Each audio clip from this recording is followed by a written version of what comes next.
Says we're live. Just give it a little more time.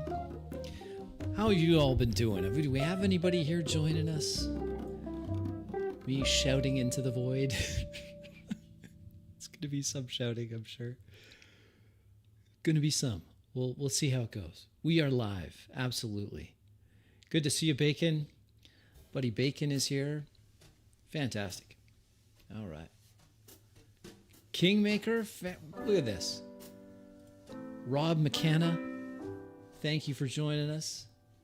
Kingmaker, saying hi. David Mills checking in, present. David, I hope you get some enjoyment out of this. GM Marcus, welcome. Daryl, glad you could join us, Daryl. It's fantastic. Good to have you here. Well, I hope you've had a good week, folks. Just take a moment, prop up those feet before you start furiously typing in chat. Just take a moment. Welcome. Glad you're here. Always surprised that you guys show up. I mean, it's glad to have you. You hear that music? I want you to just enjoy the jazz. It's nice. Got my hot beverage, lots of hot takes. Blood pressure already sky high. Do you know what triggered my blood pressure arc light? Just before I was gonna go live with this, I see they posted for the group that we're gonna be watching together tonight. I see they posted the part 2. We're looking at part 1. And I thought, oh, the part 2 is open. Oh, man, I should look at part 2. And I did. I watched it at an accelerated speed. And there was a statement in that second part of this session. It's all one session. They just cutted it so it wasn't so long a video. And there was this statement that was made in that session. I'm like, oh, I'm going to have to do another one of these. I'm sorry. I apologize in advance. There's probably more coming. Captain Conway, nice to have you. We're going to start off nice and calm. You'll see my expression change as we go. Uriah. Good to have Uriah here. All right. So, I haven't done a lot of this, okay? So, I went back into my videos, and on January 23rd, year of our Lord 2025, I subjected you, my handsome and sometimes attractive audience, my followers. I can't believe I've got 600 of you here. 600 followers? What is that? Probably bots. But I subjected you to a game by everyone's favorite D&D internet dad, Mr. Matthew Colville. And let me tell you, there was some responses on that. I got some responses, got a lot of feedback. Some of Matthew's fans took exception to what I was saying. That's fair. That's fair. And in their defense, I'll start off by saying, you're right. I didn't know anything about the system that he was creating. We're going to watch some of it tonight, okay? We're going to watch it together. And to be fair, I think the system they're playing is not necessarily the finished product. So you're rushing out there, you're going to spend your $80 for the PDF or whatever it is. And you're going to get something that might be a little different than what you see tonight. So it's probably not fair. I mean, again, Matthew's got a lot of fans, and I think that's great. And there'll be some that find this video, to which I say welcome. But I'm going to try not to criticize the game, right? Because I don't have the game. I don't know the game. And I would have to be fairly motivated, I think, to pick up the game now. It's not a cheap game. Now, you may get your money's worth. I'm not suggesting you're not. I've got some things about this game. We'll have to see it. We'll have to watch it together, and maybe you can enlighten me as to why this is what you want. There's a lot, and the main thing for me is let's take a look, because again, a criticism that I received, and that's fair. Like, I'm criticizing others. It's okay. You should be able to say. One of the things was, well, Crispy, you seem like you said that you were having a bad day and you weren't sure if you should do this, and that was just your conscience talking. And I've learned to ignore that a long time ago. So we're going to just press on. The other thing is, well, I mean, they said, well, Crispy, again, you're looking at an old game. This is going way back. Ancient history, I was told. He's not like this now. And it's not fair for you to look at a recent game, at an ancient game. I mean, that's a fair criticism. What were my games like 7 years ago? Totally different than now, right? A long time ago. Let's get caught up here on chat. So these are all fair criticisms. I understand why people would say that. So this is an opportunity for me to redeem myself in your eyes. I'm sure that those people are not coming back. But if they were to come back and take a look, hey, Max, glad you could make it. I want you to know I'm trying to be fair here. So what I'm really looking at is not the game system. I'm looking at the practice of play at the table. Tim, thanks for joining us. Let's watch it together, right? Let's take a look at this together and see if this game is dramatically different than the ancient history game that I looked at back in January 23rd, this year, current year, but it was of a game that was several years ago, so okay. This is a current game, recorded only a few months ago, maybe, according to the preamble. So let's get into it. What do you think? Is everyone ready in chat? You ready to take a look at this and see me lose my ever-loving mind? Yes, they say. Of course we're ready for that. What are you waiting for? Well, all right, let's just go to it. This is the actual play from the creators of Draw Steel. We have here running the game. Okay, let me just do this. I want to make sure you can see my little cursor there.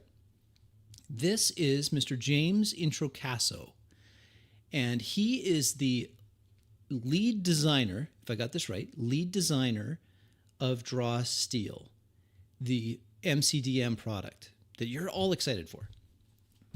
Okay. And playing in this game, we have next to him here in the blue short shirt, it says Narkina 5, that one there. That is Jordy. And next to Jordy, and let's just pause and say, look, you know I'm going to have a soft spot for Dale. Here, this is Dale, because look at that forehead. Look at this forehead, right? We could be twins. I mean, Dale is much more attractive. But Dale is one of the players, and she works, I believe, she does some stuff for the MCDM crew. And then here, of course, we got the man of the hour. That's Matthew Colville. Of course, everyone knows Matthew, right? Matthew Colville. He was on the thumbnail. You clicked on it. You know Matthew. Love him or hate him, there he is. He's got a great voice for radio. Really does. Really does. And then here we have in a absolutely killer shirt, which I really like, is Jason. And next to Jason, he kind of blends in a little bit. It's kind of a dark background. But you can see him here. His name is Willie. So there's who's playing in this game. Being run by the lead designer, James. I want to call you Jim, but I don't think you go by Jim. I think you go by James. All right. I don't sure. I think she's Australian. So you're talking about the country of origin for Dale here. I think you're right. Sciocratic Press. I think you're right. I think she is from Australia. All right. Not a big deal, right? We like Australians too. I know. Not many people do like Australians, but we like them. I mean, I think they're great. Less people like Canadians, and we put up with them. All right. That tastes good. Okay. Are we ready? Why have I queued it up here? Let me just start with that. Why did I queue up this here? Again, I'm trying to be fair. The reason why I queued it up here, Matt, and we're going to pretend that you asked me to do this, just like we pretended the last time. And it didn't fool anybody, but that's okay. It's not intended to. That's right. That's right. We should pin this comment. I was going to just watch my subscriber count plummet. Oh, no. I knew there was something wrong with that guy and the way he pronounces certain vowels. All right. I started it here because of this. So that means we need to roll for initiative. So can you hear that, by the way? That means that this is the start of something life and death, right? Roll for initiative. This is a combat thing. You know me. I've watched a lot of combat. I'll never get that time back. And we're going to take a look at this combat starting now. We're at 53 minutes, 54 seconds into this video. So there was a build-up here. The first dice roll happened at 47 minutes. All right. We're going to take a look at this because what was the catch line? I mean, I don't know if any of you are MCDM fans, but what was the catch line for Draw Steel? It was going to be cinematic, I think. Tactical, I think, was another thing. They wanted tactical, cinematic. Do you know if role play was involved in any of this? I'm just curious. I mean, I read the comments. I even left a comment on this video, and I was trying to be polite. Heroic, tactical, cinematic. I think tactical, cinematic, heroic, fantasy.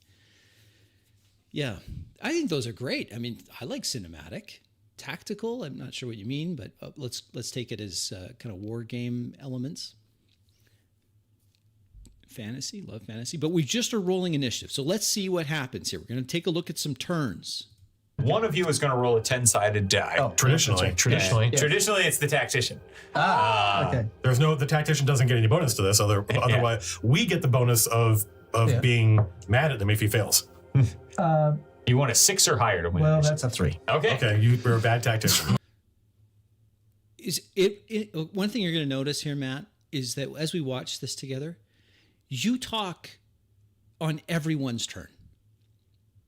Why are you doing that? All right, so we rolled initiative. What happens? Now, Matthew, I understand you're kind of teaching the audience how to play this. So there's going to, obviously, first time, you're going to have to explain, here's how we do this. So I have to give you I got to cut you some slack on that. I don't want to cut you slack on that, but I'm going to cut you some slack on it. I'll allow it. It's a bad He was distracted. There was a lot going on. Yeah. It's a poor carpenter who blames his tools. Yeah, and those are MCDM branded. That's true. Yeah. How dare you cast aspersions? How dare you? All right, so the goblins are going to go first. Each of them is wielding a spear as they run out, and they're yelling like, "Rah!" right as they make their way, giving a goblin war cry. Yes, yes. Diego pulls back and is like, "Holy fuck!" He doesn't say that, but that's the reaction on his face. There's some language in this. I've got a few kids that watch these videos. I don't know why you're watching these videos. You know who I'm talking to. Language. Like, it looks like he might run. Yeah, it's bad they're going first. That's a very fast goblin. Yeah, but they have to double move. They're so far away. 1. 8, 9. Oh, I love it when I love it when they have to double move to get to us. Yeah. We get one both here. Nerd.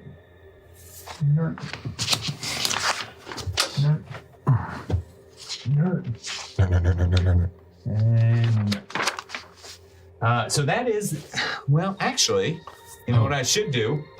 I should spend some malice. Because I can increase their speed. How much malice did you get at the beginning of this turn? That is. Malice, from what I understand, and again, I'll be corrected on this, is a meta currency. It's a currency only used by the what do they call him? The director? It's only used by director. That's Jason here.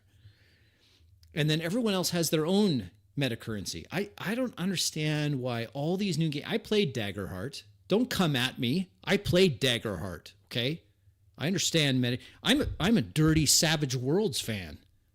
I've understood meta currencies for a long time. This game has a ton of them. Malice for the director only, kind of like Fear is only for the gamer, the Daggerheart.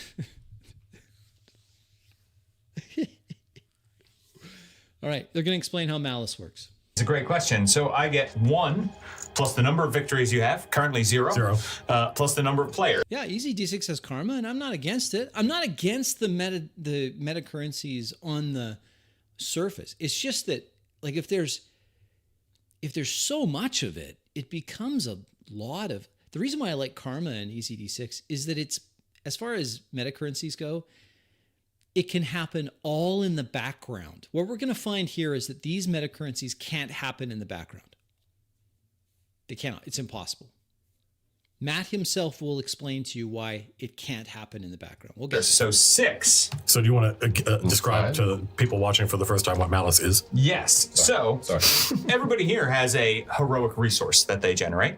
We'll get into what that means. It allows you to fuel your special powers. I, as the director, get malice, which I can use to fuel monster special features, right?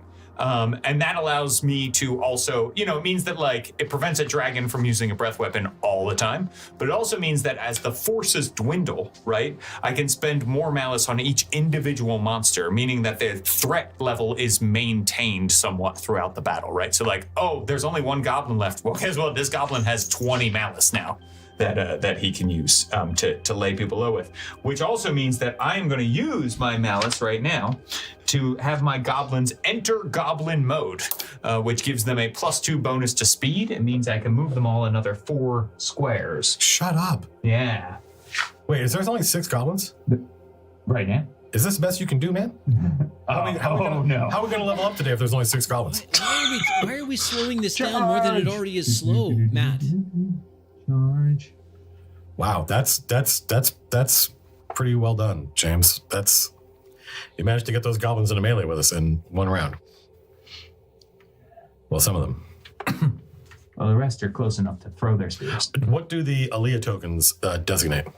So the Aaliyah tokens right now, the colored magnet under each is just what group they are in initiative for me to keep track of. So it looks like there's 3 groups, 2 orange goblins, 2 white goblins, and 2 black goblins. Because you spent malice, I earn a discipline. Okay, so here's what you're going to get into in this game is, as soon as one character uses their meta currency, which are different things, like they spend their heroic resource, then other characters have to know that they're spending that resource, because they may be able to accumulate their own resource if you spend your resource. Do you follow? This is very board gamey, very board gaming. Because I spend malice, you earn a discipline, which is a heroic resource. And I already realized I messed up the rules. So, which is that only 2 of them should have gone. Because one group, they're one group. Yeah. So we'll have this. That's right. Yeah. I was about to murder all of you. Okay. When do I feel like it's acceptable, to break character? Never. You know what? You're going to have to break character from sometimes. I guess it's technically kind of breaking character when you announce your die roll. Right? You gotta announce your die roll. But my goal is always, it's a great question, Cybersloth. I'm not trying to blast you on this. I I think it's a great question. I look for as many opportunities as possible to avoid breaking character. Because for me, the object of my games is to be in character. Now, still use the rules, but try to be in character as much as I can. That's my answer. I'm sticking with it. And I was like, why is this so hard? Come on. I take back everything I said. Yeah. Well, actually, no, I don't. This is even more weak sauce. Come on. Come on. We're doing. Matt, why? Why is there so much talking from you? Don't you know we're professionals, James? We need like an ogre or You something. enhance everything you said. But the goblins do all have +2 speed, so it's not just them. Every goblin in the encounter for the malice spend currently has that. So let's see. And that cost me 3 malice. Are these Trenchworks goblins? What does it matter if they're Trenchworks goblins? Are you really talking about the who made the minis? This sounds exactly like the game that I watched on January 23rd, which was filmed years before then, and we're still talking about who made the toys? Yes. That's awesome. Yeah. Cool. Yeah, gotta use the Trenchworks goblins. Yeah, I could tell that because I can see our illustrations. I'm like, that's one of our it's a pretty cool thing to experience, to see the goblins go from being illustrations. Just as a reminder, folks, we rolled initiative. Okay, most people that watch these videos, they watch these videos because they want to see me suffer.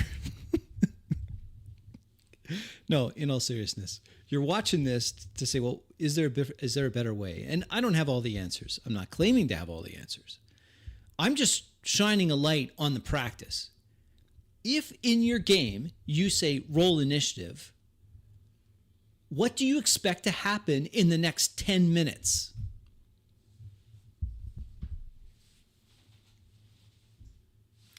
I'm waiting for an answer. What happens in the next 10 minutes? Is that the time to take a bathroom break and to do... Okay, we're going to roll initiative. Okay, let's just take a break now. And guess where I bought this piece of plastic? And guess where I bought this? Oh, and by the way, did you see this? And what's your verdict on Superman? Good, bad, indifferent? What is it? You just rolled initiative. What does that signify? Does it not signify a change of pace? We roll initiative, and then what? The rounds go in what? 6-second increments? I don't know what it is in Draw Steel.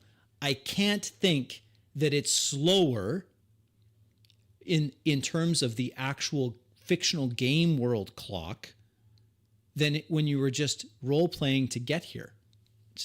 Calling it role-play is a little bit of a stretch, but still. Nothing's wrong with Aussies. Who said there's something wrong with Aussies? We love Aussies here. It's Canadians we have trouble with.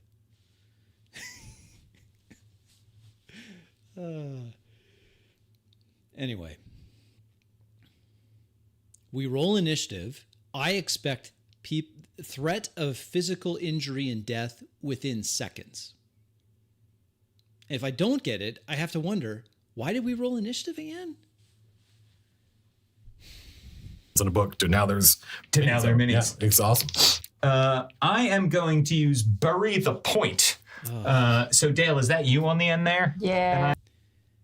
I'm not a huge fan of the naming the move like we're playing Mortal Kombat or Soul Calibur or something like that. To me, it's better to just describe. What do you see? I'm attacking? Yeah. Yeah. Okay. So this They're goblin goblin size. You should get along with them.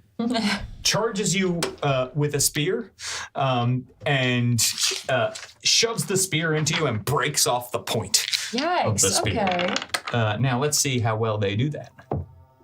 All right. So Shouldn't you just say he attempts to stab with his spear? If that hits, and in this case, it always hits, right? That's the thing about this system, is that you don't roll to hit. You roll to see how well you've hit. The hit is, I think, more or less, unless there is a fumble rule. I'm not sure there is. I didn't see one in this. You're rolling to see what tier success you have. You have tier 1, tier 2, and tier 3. Tier 3 being the best. So why not just describe him stabbing his spear in, or attempting to? So 9 and 9. An Thanks for joining the 18 small banks. on the die, which means it's a tier 3 result. Now, every attack has 3 different tiers worth of Oh, I'm results. sorry. I'm sorry, James. Right. Just let you just- Great opening roll. Yeah. Tier 3. Tier 3. And so what this means is this is the maximum amount of damage right now that this goblin can do, which is 7 damage to you. It runs forward and stabs you. And also, if your might is less than 2, you are bleeding, save ends, as the point of the spear breaks off in your body. And I believe your might is probably less than 2. Real quick. As you're making that power roll, I'm going to use again Excellent. a triggered action. I knew I had one in here somewhere. So from everyone's perspective, it's like you see the spear land and like stab into me, and then it's like it just goes backwards and reattaches to the Okay. Dale, I really like how you've described what people see. You see the spear, the time reverses. The spear pulls out. It didn't stab me. I'm not super fond of these retcon things. You're going to see a lot of retcon in this game. Yeah, what I mean by that is you have to rewind because someone says, "Oh, actually, this is the well actually mechanic." Well, actually, if you did that, then I can do this. Okay, well, never mind everything that I just said. We'll just rewind it.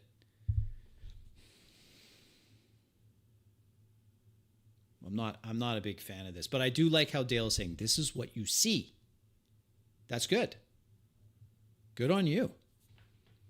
See, we like Aussies. I mean, some Aussies. the spear, and they're going in again. All right. Critical. That would be amazing. No, I'm afraid that is only going to be a 13 this That's time. much lower than 18. It is. Tier 2. So that is 6 damage to you. And if that. your might is less than 1, you are bleeding. What is your might? My might is -1, so All right. I am indeed bleeding, but I have entropy ward, so when a creature It's true, Tim. It's true. Fair. deals damage to me, their speed is reduced by an amount equal to my reason score, which Whoa. What's happening here? Now, you saw the thumbnail, and a hat tip to Warden for making the thumbnail for me, a Discord buddy. What is going on? What kind of table etiquette is this? Why are you on your phone, sir? Get off your phone. Now, the reason why this is so egregious is because every character has to be paying attention. Every player has to pay attention to everyone else's player character because they have to track the meta currencies that are being spent. There's actually a mechanical reason why you have to do this.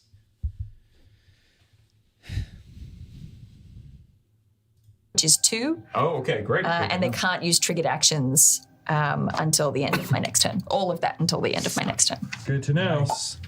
So I am bleeding. All right, and I will keep track of that on the encounter sheet that I have in front And it of was 6 damage, you said? me. That is 6 damage, yes. And you are bleeding. Now, bleeding means that when you use an action, you take a d6 plus your level in damage, which for you is 1. Yeah. Okay. What is it? What if I roll one of these D6s with only up to 3, huh? What if I do that? That's a d3. Okay, something just happened there. I want to draw your attention to it. Jason had a quick question. Now, Jason works for MCDM. I believe he's their art director, I want to say. He had a quick question. He asked Willie the question. It was handled very quickly. And it was a minimal amount of distraction. Do you want to rewind it? Yeah, let's rewind it. Okay, see what's going on? This, I think, is acceptable in an in-person group to do it this way, the way these two guys do it. Plus your level in damage, which for you is 1. Yeah. Okay. What is it? What if I your roll one of signature these ability. d6s with only up to 3, huh? What if I do that? That's a D3. I know, but what if I Let's do go. it? Now, I didn't find this too distracting. Okay. I find what Matt's doing very distracting. Just a reminder, whose turn is it right now? Skill testing question. Whose turn is it right now? It's Jason's turn. James's turn. Sorry, we got a Jason here. We got a James here. It's James' turn. I want to call you Jim. I'm sorry. I'm an older guy. James's turn, and he's playing the goblins. Yeah, that's called cheating. And we'll have it on camera, on record, that you have cheated. And then during So the I match, get just figure stabbed by. Okay, this is going on too long now. Willie? Jason? I said the first way I was okay, that's kind of good. Now, what's happening now, RPG XL, thanks for being here, Gen XL. What's happening is this is a conversation that's running parallel to what the director's turn is. I'm not sure I love the term director. Yeah, Max is already clued in. As long as you're having fun. I don't know why James. Okay, sidebar. Come in. I think most of these kind of, again, you can see my cursor. Most of these kind of questions, this confusion over rules, you can deal with that in your session 0. Session 0 isn't, for me, it's not really about who's got a questionable browser history and is going to bring up their weird fetish in the game. It's not so much about that. Those people don't even get in the door. They get the door, they get the boot. It's more about how making sure that these sorts of things, that's your key ability. What does it look like? How do you adjudicate this ability? What is the dice roll? What does your character do? What can they do? What are they specialized in? What are they weak to? No, and I appreciate that, Max. And you don't bring it into the game, and so therefore it's not a factor. I guess some people, they bring weird stuff into their game, and it just makes everyone uncomfortable. If you're one of those people, get some help. That's strange. But when I say session 0, what I'm talking about is I'm avoiding situations like this and others you will see later on, where everyone's kind of confused. I don't know. How does this work? Don't know. Do you know how it works? No. Does anyone know the rules? Well, I don't know. Let's look it up. No. Get all that done well in advance so you don't have to worry about it. And I'm not sure there's much excuse for this, honestly, Matthew, because these are all employees or close friends of the developers of the game. Surely these questions about how the game works would have been handled beforehand. By the spear, you see the rewind, you see it happen, and this time I move just slightly out of the way so it hits me in a less awful spot. And then immediately afterwards, it's like a little ripple through the air, and the goblin is suddenly moving much slower. It's like, I kind of rub my eyes a little bit. Yeah, timey-wimey stuff starts to happen.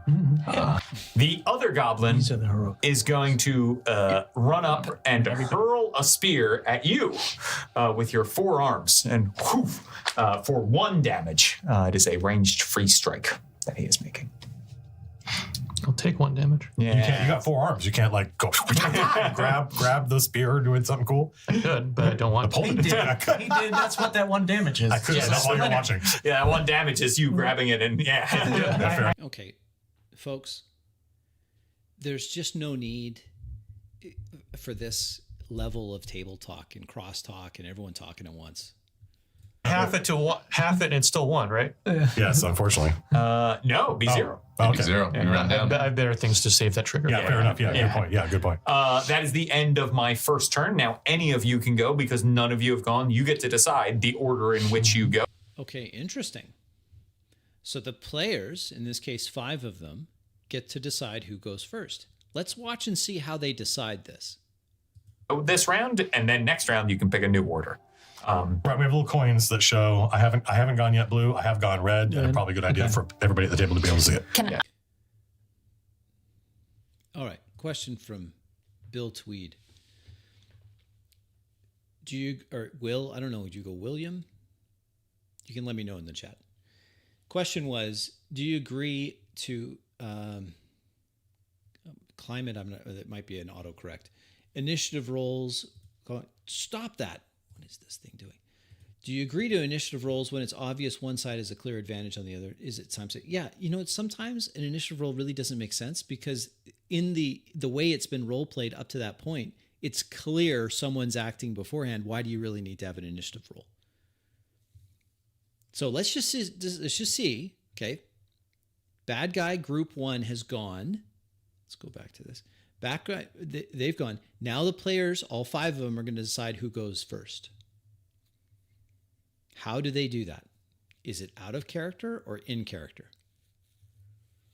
I ask a player question. Can I just get clarification on the difference between regular actions and maneuvers? Yes. Again, that's what your session 0 covers. That sort of question. It seems like it's important that you have maneuver versus action. So an action is different than a maneuver. What is the distinction between? Those are things you handle before you start the session. So on your turn, you can do 3 different things. You have a triggered action that you can use whenever it triggers. That's outside of the things I'm about to talk about. You can take an action, right? And you can take a maneuver. So your action is usually something big and impactful, making a strike, using an ability, that kind of thing. A maneuver is something that is not moving or using necessarily like a big flashy ability, but might be like healing somebody. It might be trying to push somebody. There are a couple generic maneuvers that anybody has access to, right? Which are knockback. Wouldn't knockback be an attack? Like I'm picturing it as you push someone, right? But that an attack is an action. A maneuver is not an action. Grab, right? If you want to try to grab, escaping a grab. Okay, same thing. The effort to reach out and grab someone is not an action. It's a maneuver. I'm a little confused about this. Someone's going to have to explain the finer point details of what is an action versus a maneuver. Grab as a maneuver, standing up from prone, that kind of thing. And then you also have a move. And your move is, it allows you to move all around the field, right? And that kind of thing. So yeah, and you can always, in lieu of taking your action, which we're probably going to call attack action, maybe. That sounds, last we left it, yeah. So in lieu of taking your attack action, you could take either 2 moves or 2 maneuvers if you want to as well. Do you guys want me to get my mark out there, or? Okay. Do you want me to get the mark out there? Isn't that metagaming? Oh, and Max, my understanding is that it's 2 maneuvers. 1 move, 2 maneuvers, 1 action. But there's an exchange as well.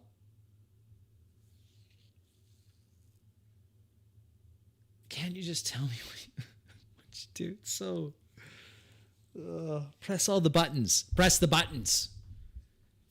Why don't you press the buttons? Okay, we're trying to see how they decide who goes first. And the first question is a rules question. Okay, let's skip to the second question. The second question is from Jason here. Hey, do you guys want me to get my mark out? Isn't that a metagame thing? I don't know what that means. You can trade an attack for a second maneuver or 2 more maneuvers or something. I'm not sure the exact exchange on it, but there is an exchange. Okay, so they're saying, well, who's going to get their thing? Again, I'm thinking that there's goblins trying to skewer you. Someone's gotten stabbed. Two people have been stabbed already. Do you really have time now to just pause? Okay, time out, goblins, time out. We're gonna strategize who gets the go first, and then we're gonna do all of our things. Oh, sounds good. This is a role-playing game where you have a pause button. Now, be honest. Is that exciting? If you have a pause button on your role play? Oh, wait. Let's talk about all of our abilities for 5 minutes to determine who goes first. Question. Like what's the most dramatic thing to do next? Like, What's the most dramatic thing to do next? Okay.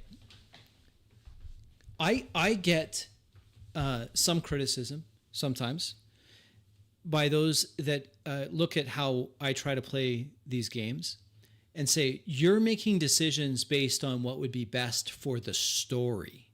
And I say, no, I'm not trying to do that. Sometimes that may appear what I'm doing, but I'm trying not to do that. And if I do that, that's a mistake on my part. But what Matt is just saying to the rest of the players is we should just do what's the most dramatic, right? Because we want it to be cinematic. I don't want you to do that. And I don't think you should do that in your games. I think you should do what is the most appropriate thing for the character to do if you were that character. And so this is the character's motivations, the character's fears, ambitions, all of that.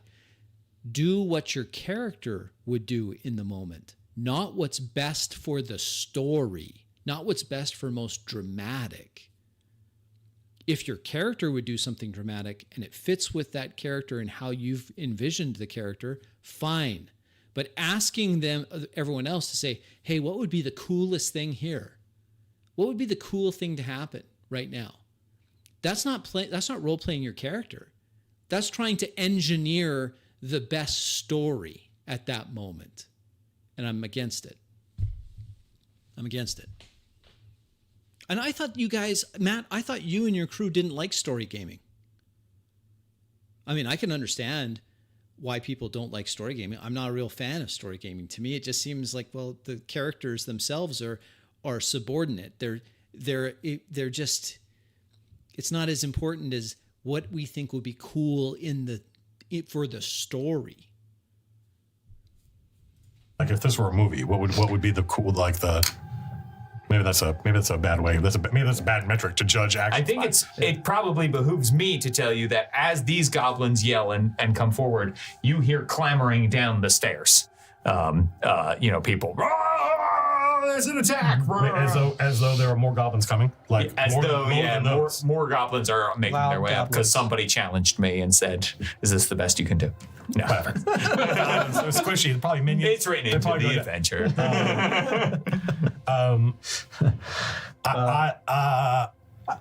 Yeah, go ahead. What are you gonna say? Well, I mean, I think any of us can make the next move dramatic.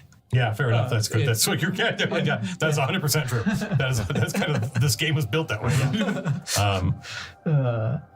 Well, I know what Jago would do, but I don't know that he needs to do it next.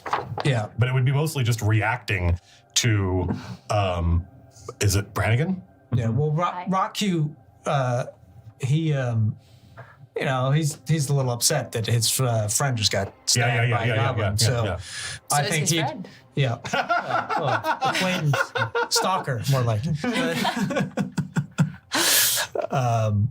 Does anybody mind? No. Okay. All right. So, first thing Raku steps out, he yells hey, and he points, but not at the one that stabbed him, but the one that's pointing a bow, potentially also at his acquaintance. Yes. All right. And says, "You're." Okay. Max has asked a good question. Do we have a timestamp for the turn? In fact, Max, we do.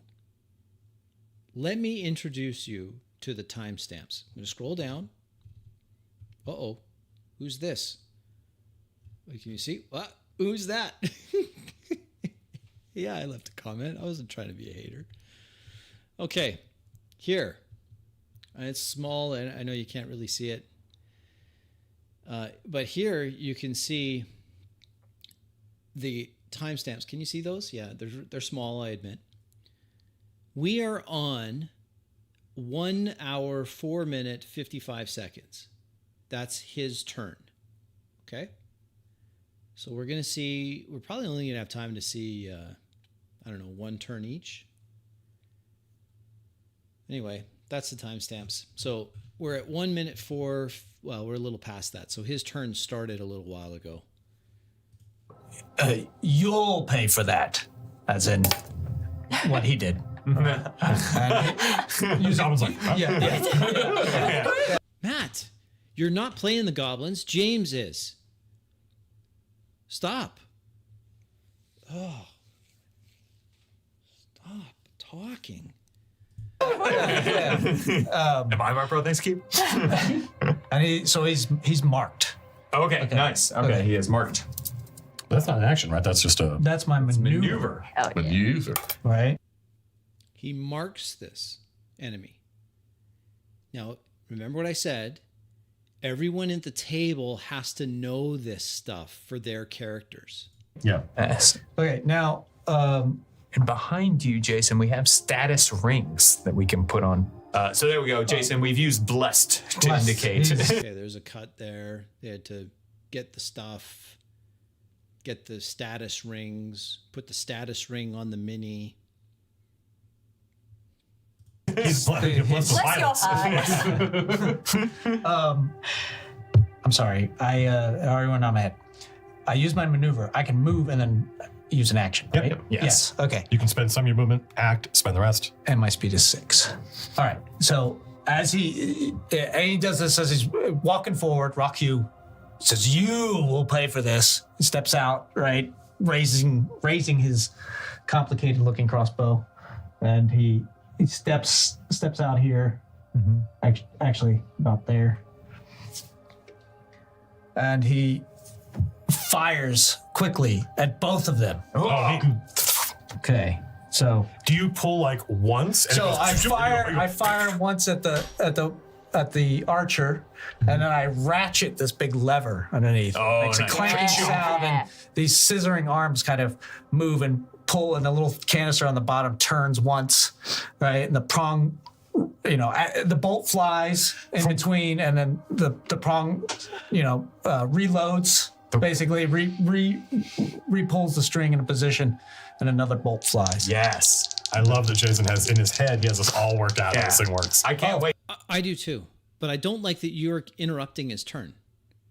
He was doing just fine describing what he was doing. To There's see one other when he thing. builds it. As Raku, and at the very beginning, he hits kind of like a thing on his chest, and that helmet that was sort of just like kind of flapped open, goes Yeah. clink. Yeah. That's amazing. Like, for those who don't know, like if Jason had, I think,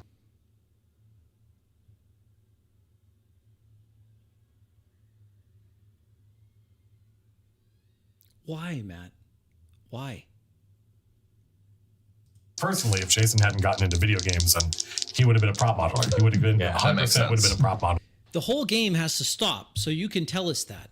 Let's just enjoy Jason having his turn. Why do you have to give commentary on everyone's turn? Working in film.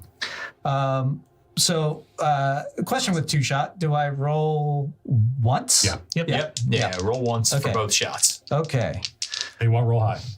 I can't see that. I said you want to roll high. It's 9 Plus 2. plus 2 is 12. But 9 plus 2 is not 12. I can spend one of these focuses. Is it right? I don't know. This is your character. What's it say? You don't get to go both ways. Okay? Either you're going to help on every little thing, or you're going to just let him sink or swim on his own. I don't know what your character. It's your character. You got to know it. Okay, but just 10 seconds ago, you were saying, yeah, you got to add this, and then you got to add that, and you got to add this. So either you're the training wheels, or you just, hey, you know what? We expect you to know how to play your character. We're going to spend as much time as we need before the game to practice these things out so that you don't feel stupid at the table. So you're not sitting there getting ridiculed because you made a simple addition error. Okay, that happens to everybody. But then to say, well, it's not my character, it's your character, I guess you got to do it. Yeah, well, you weren't doing that before. What changed? So it's important to note the one you have marked, you also get +2 to, right? Yeah. So it is okay. 13 So it's against +4, one and yeah. 11 against the other. Yeah. So you're +2 from your stat, and then you're +2 because of the mark. So that's +4, 9 + 4, 13. Okay, and It's a tier 2 result. Well, yeah, because you're I gonna can't push it. I can't. 4 more will push it into. Yeah, if you could somehow get another +4 bonus. Yeah, but I just got to say this. Jason, I don't want you to think that I'm criticizing you on your turn here. I think there was a disservice done to you. If you're invited to play a game and it's a new game to you, then there is a shared responsibility between the people that have invited you to play the game and yourself to ensure that you have a baseline understanding of how to play the game. Otherwise, you're going to feel awkward. I'd feel awkward if I were Jason right now. I'd feel awkward. Like, I don't want to be the weak link here. I hate being the weak link. I don't want to be that. I want to know how to play. But there's a time to learn how to know how to play, and it's a little awkward when you have to figure out all these basic mechanics while you're playing. It's tricky.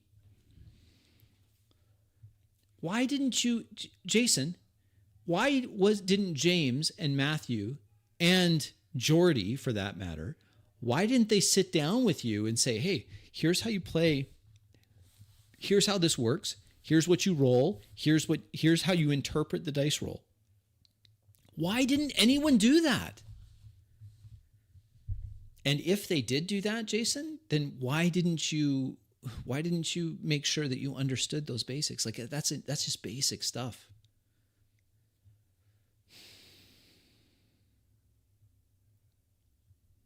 Don't think Yeah, you by can. spending 1 focus. That's the more ability damage. Deals additional damage. You're right. Yeah, I'm sorry, yeah. damage, not tier. Sorry. I was like, damn, that's cool. The text is very very small. It is tiny. It is tiny, yeah. So I won't spend the focus. Okay. But I yeah. So what is your tier 2 result then?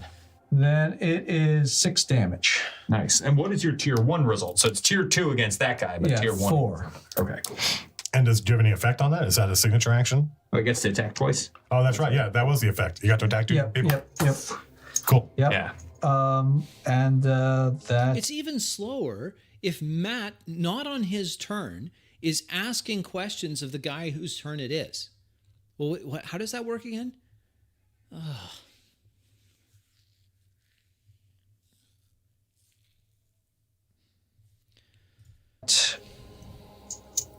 I can, but I don't want to get in anybody's way. What do you mean get in anybody's way? Like what? Like you don't block LOS, I don't think. You might. I don't think you do. Well, Rocky has a brief brief moment where he thinks about placing himself between a goblin and Brennigan, and then says, "Nah."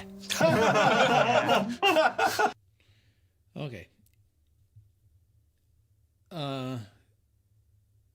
I don't know. I don't know anything about James. I tend to avoid making, other than I did make a comment, just because Dale and I share we'll call it prodigious forehead real estate. I made a comment about that, but I wasn't trying to be mean, Dale. So other than that, I really don't make any comments about how people look, right? Because that's kind of a low blow.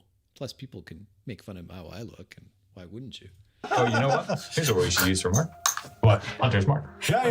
She wants excitement. Yeah. Doesn't get more Yeah, excited. he remembers. Yeah. I'm not a huge fan of games where you have to have like trackers all over the place. It's just, I don't mind it when it's a board game, but for me, it's, I don't know. I'm just not a huge fan of it. All the stuff. It's just instinct. And then let's put blessed on Dale to indicate she's bleeding. Okay. Right. Do we not? I'm really surprised that we have these condition markers, but we don't have things like. What happens if you're bleeding twice? Nothing. It doesn't stack? Yeah. So you only can, if you have a condition, whatever the latest version of that condition you have is the one that opens. Okay. But if you're bleeding 3 times, then you're bleederating. Yeah. And that's So how do you guys teach someone a new system? What are the best practices? I'll share with you. I've done this a lot. Not that I'm got all the answers, but I've done this a lot.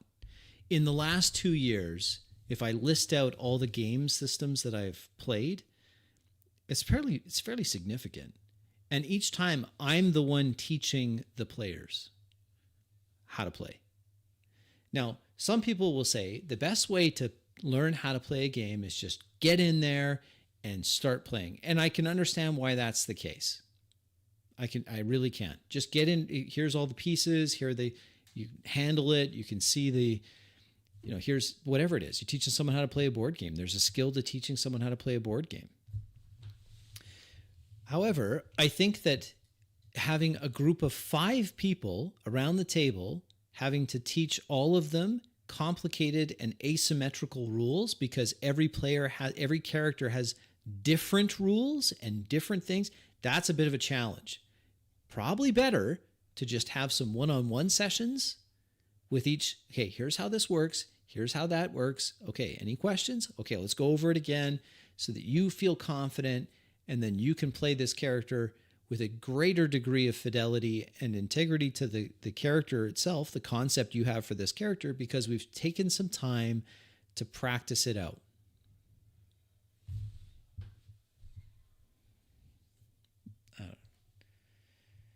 As I said at the beginning, this is a first session. It's introducing they're learning the game together. So I wasn't going to spend a lot of time on the rules.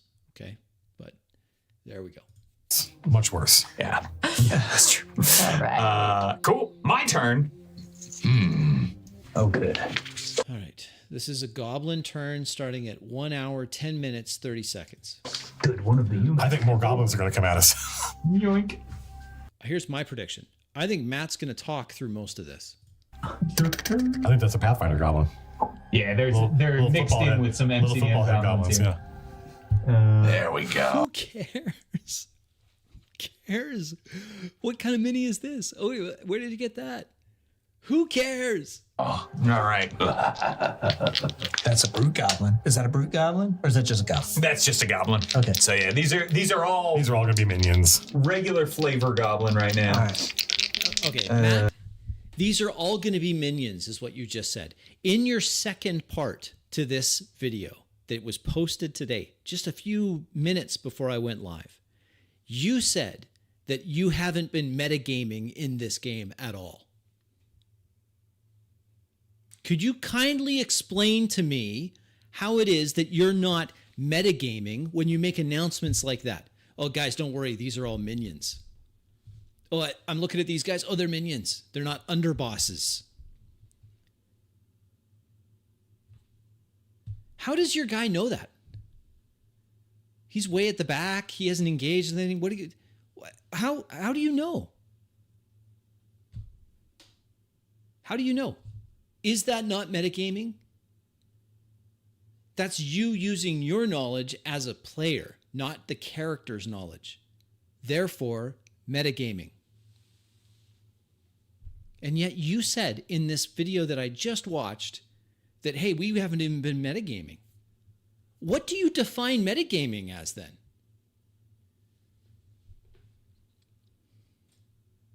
I think that term means something different than what you think it means. All right. So let's see, Jason. Food levels are low. That is 4 damage to you. That's kind of. And Matt, what are you doing? What are you doing? and that's it. And parry. Oh, you parry. And I parry. Cats. All right. So that Are you talking about your hungry cats? I play with a guy that has cats that are high needs. not once has he interrupted a game that we've had to tell us about his cats. And these are cats. These Max, I'm talking about you. These are cats that you have to manage. Yes. Not once has he had to interrupt us and say, hey, look at my cat. Halves the damage, right? The fruit Is that all it does? Yeah. It lets you move too if you want to. Are you feeding your cats right now from your phone? The cats will be okay. I Right. can spend one. Sorry, the damage is halved. And any effect is reduced by one. Yeah, and this Spend does one not to have. shift. Sure. I'm sure some of you out there are going to look at the thumbnail of what I chose. Thanks again to those that helped me with the thumbnail, and say, "Oh, that wasn't fair of you to take a screenshot of Matt on his phone. Really? It's not fair of me to do that? Why isn't it fair for me to do that?" Oh, Sean Cherry, good to see you, sir. I don't want to get stabbed again. Ah, great. Yeah. Where are you shifting? I'll make room for you. Beautiful. All right, as you shift, this other goblin stabs, but you missed. He missed you as you moved away. And that is the end of the goblin's turn. Now, any hero who is not Raku, who can go? Flip your little token. Oh yeah, flip your token. Beautiful. Get flipped. It'll probably be harder for us to remember to flip our tokens than to remember who's gone. Yeah, exactly. I feel like it's most cinematic since you just moved out of the way for you. Do your thing, right? Yeah. You know what? I would like to start causing problems. Okay, Willie's turn. 1 hour, 12 minutes, 15 seconds. Let's go, Willie. Roll for your. It's time to get some ferocity going. One ferocity. Oh, it's gonna be a long wind up, I guess. That's fine. Man, I just had this powerful longing for the cosmic die. Every turn. I just had this longing for the cosmic die. Let's talk about that. Willie's turn, Matt. Willie's turn. That, the universe favors law. That was epic. Let's bring everyone. Might make it back in. 1, Could see Equinox. 2. Yeah, actually, that would be really cool. Actually, that would be a great place to use it, because the idea is that the different manifolds wax and wane, Right. And so it could be in Equinox. Hey, no development talk in the middle of that. Amen. Dale, tell him to You guys shut have up. all the rest of the month to do this. Are you playing? Or are you working? Yeah, exactly. Yeah. Are you playing? Yes. Great question. Aries. Great question. Let's answer the question. Who's playing right now? Well, technically, it's Willie's turn. Everyone else is distraction. I agree. Aries lumbers up to Mr. Meaty in front of him, kind of just gets really up into his He face. doesn't like it. No, he doesn't. He right? immediately Is he starts sweating? quaking. Yeah, goblin knees start knocking together, shaking. He should be afraid because I'm attacking that one over there. Extension of my arm, so this massive, sort of segmented, hooked tail just launches out across the field and hits this guy. Wow. In the side of the head. That's some Dulcian shit. He's in slow motion. He's like, what? Wow. So that is Like the idea that the chronomancer in particular can decide when things are slow motion. Yeah. so that is a tier 3 results. Yes. And that will be 12 damage 12 damage. Okay.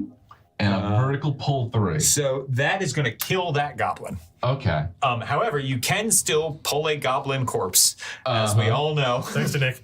Yeah, thanks to Nick. And because you are larger than the goblin, you do get to pull him one extra. Okay. That's Jason in the really nice shirt, which I really like. And then next to him in the Mickey Mouse shirt is Willie. a square. Yeah. As well. So what I'm going to do is I'm going to pull this goblin into the one that I'm staring like right into the Okay, face. great. And because of that, I have primordial strength when I do this. So Oh, wait, I just gained a thing because they were force moved, right? yes, they were. See what I mean? So she has to be paying attention always, because if he forces movement, then she gets something. Do you see how it's so important in this game? It appears. Again, I'm not an expert in the game. I'm just looking at the player behavior. Players have to be paying attention, because he does something, she has to be able to do that to mark it. That's What happened? one resource let's- for me. Yeah, so let's explain this to the viewers. I shall. You gain 1 clarity the first time each round that a creature is force moved. Wow. Cool. Wow. Boom. No, you didn't use a heroic resource, right? Not yet. Not yet. We're getting there. Jason's going to ask that question a lot, because he has to, when someone uses a heroic resource, he gets to mark something on his character sheet. But let's not lose track of this. Is Willie's turn. He's hit someone, a goblin, with his segmented tail, and now he's pulling the goblin's corpse to him. Or is he? Okay. So yeah, I pull this goblin into this other one. Oh, gotcha. So So that's the goblin you pulled. That Yeah. goblin is not dead. Sorry, I thought you were attacking the marked one. But you can still do that. Okay. That goblin So he's just still lives. alive. Yeah. All right. So then they're both going to take this damage then.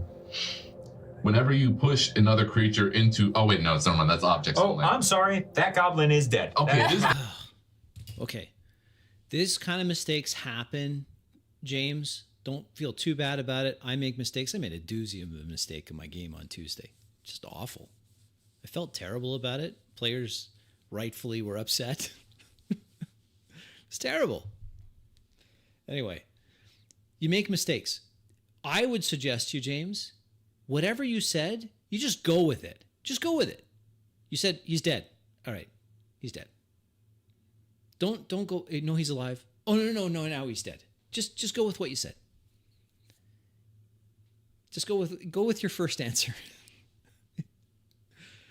dead. I am really... I need to A keep dead that track goblin of my is cover. an Does that goblin count as an object now? It's because of the time magic. I would He say was yes. dead. Yeah, then yeah, he he was goes in, yeah, alive, the then he was first dead time Nick again. played it. I That just wanted to see yes, how that he He just goblin wanted is to an slap you, object. just move Okay, things around. now because the goblin is an object, my primordial strength kicks in.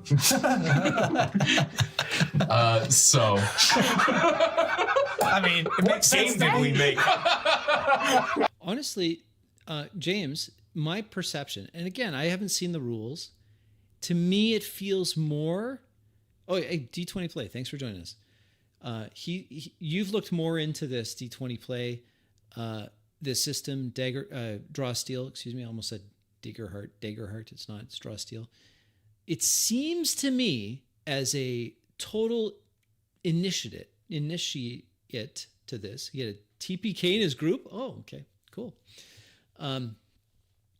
That there is a ton of out of character talk that's absolutely required in this system.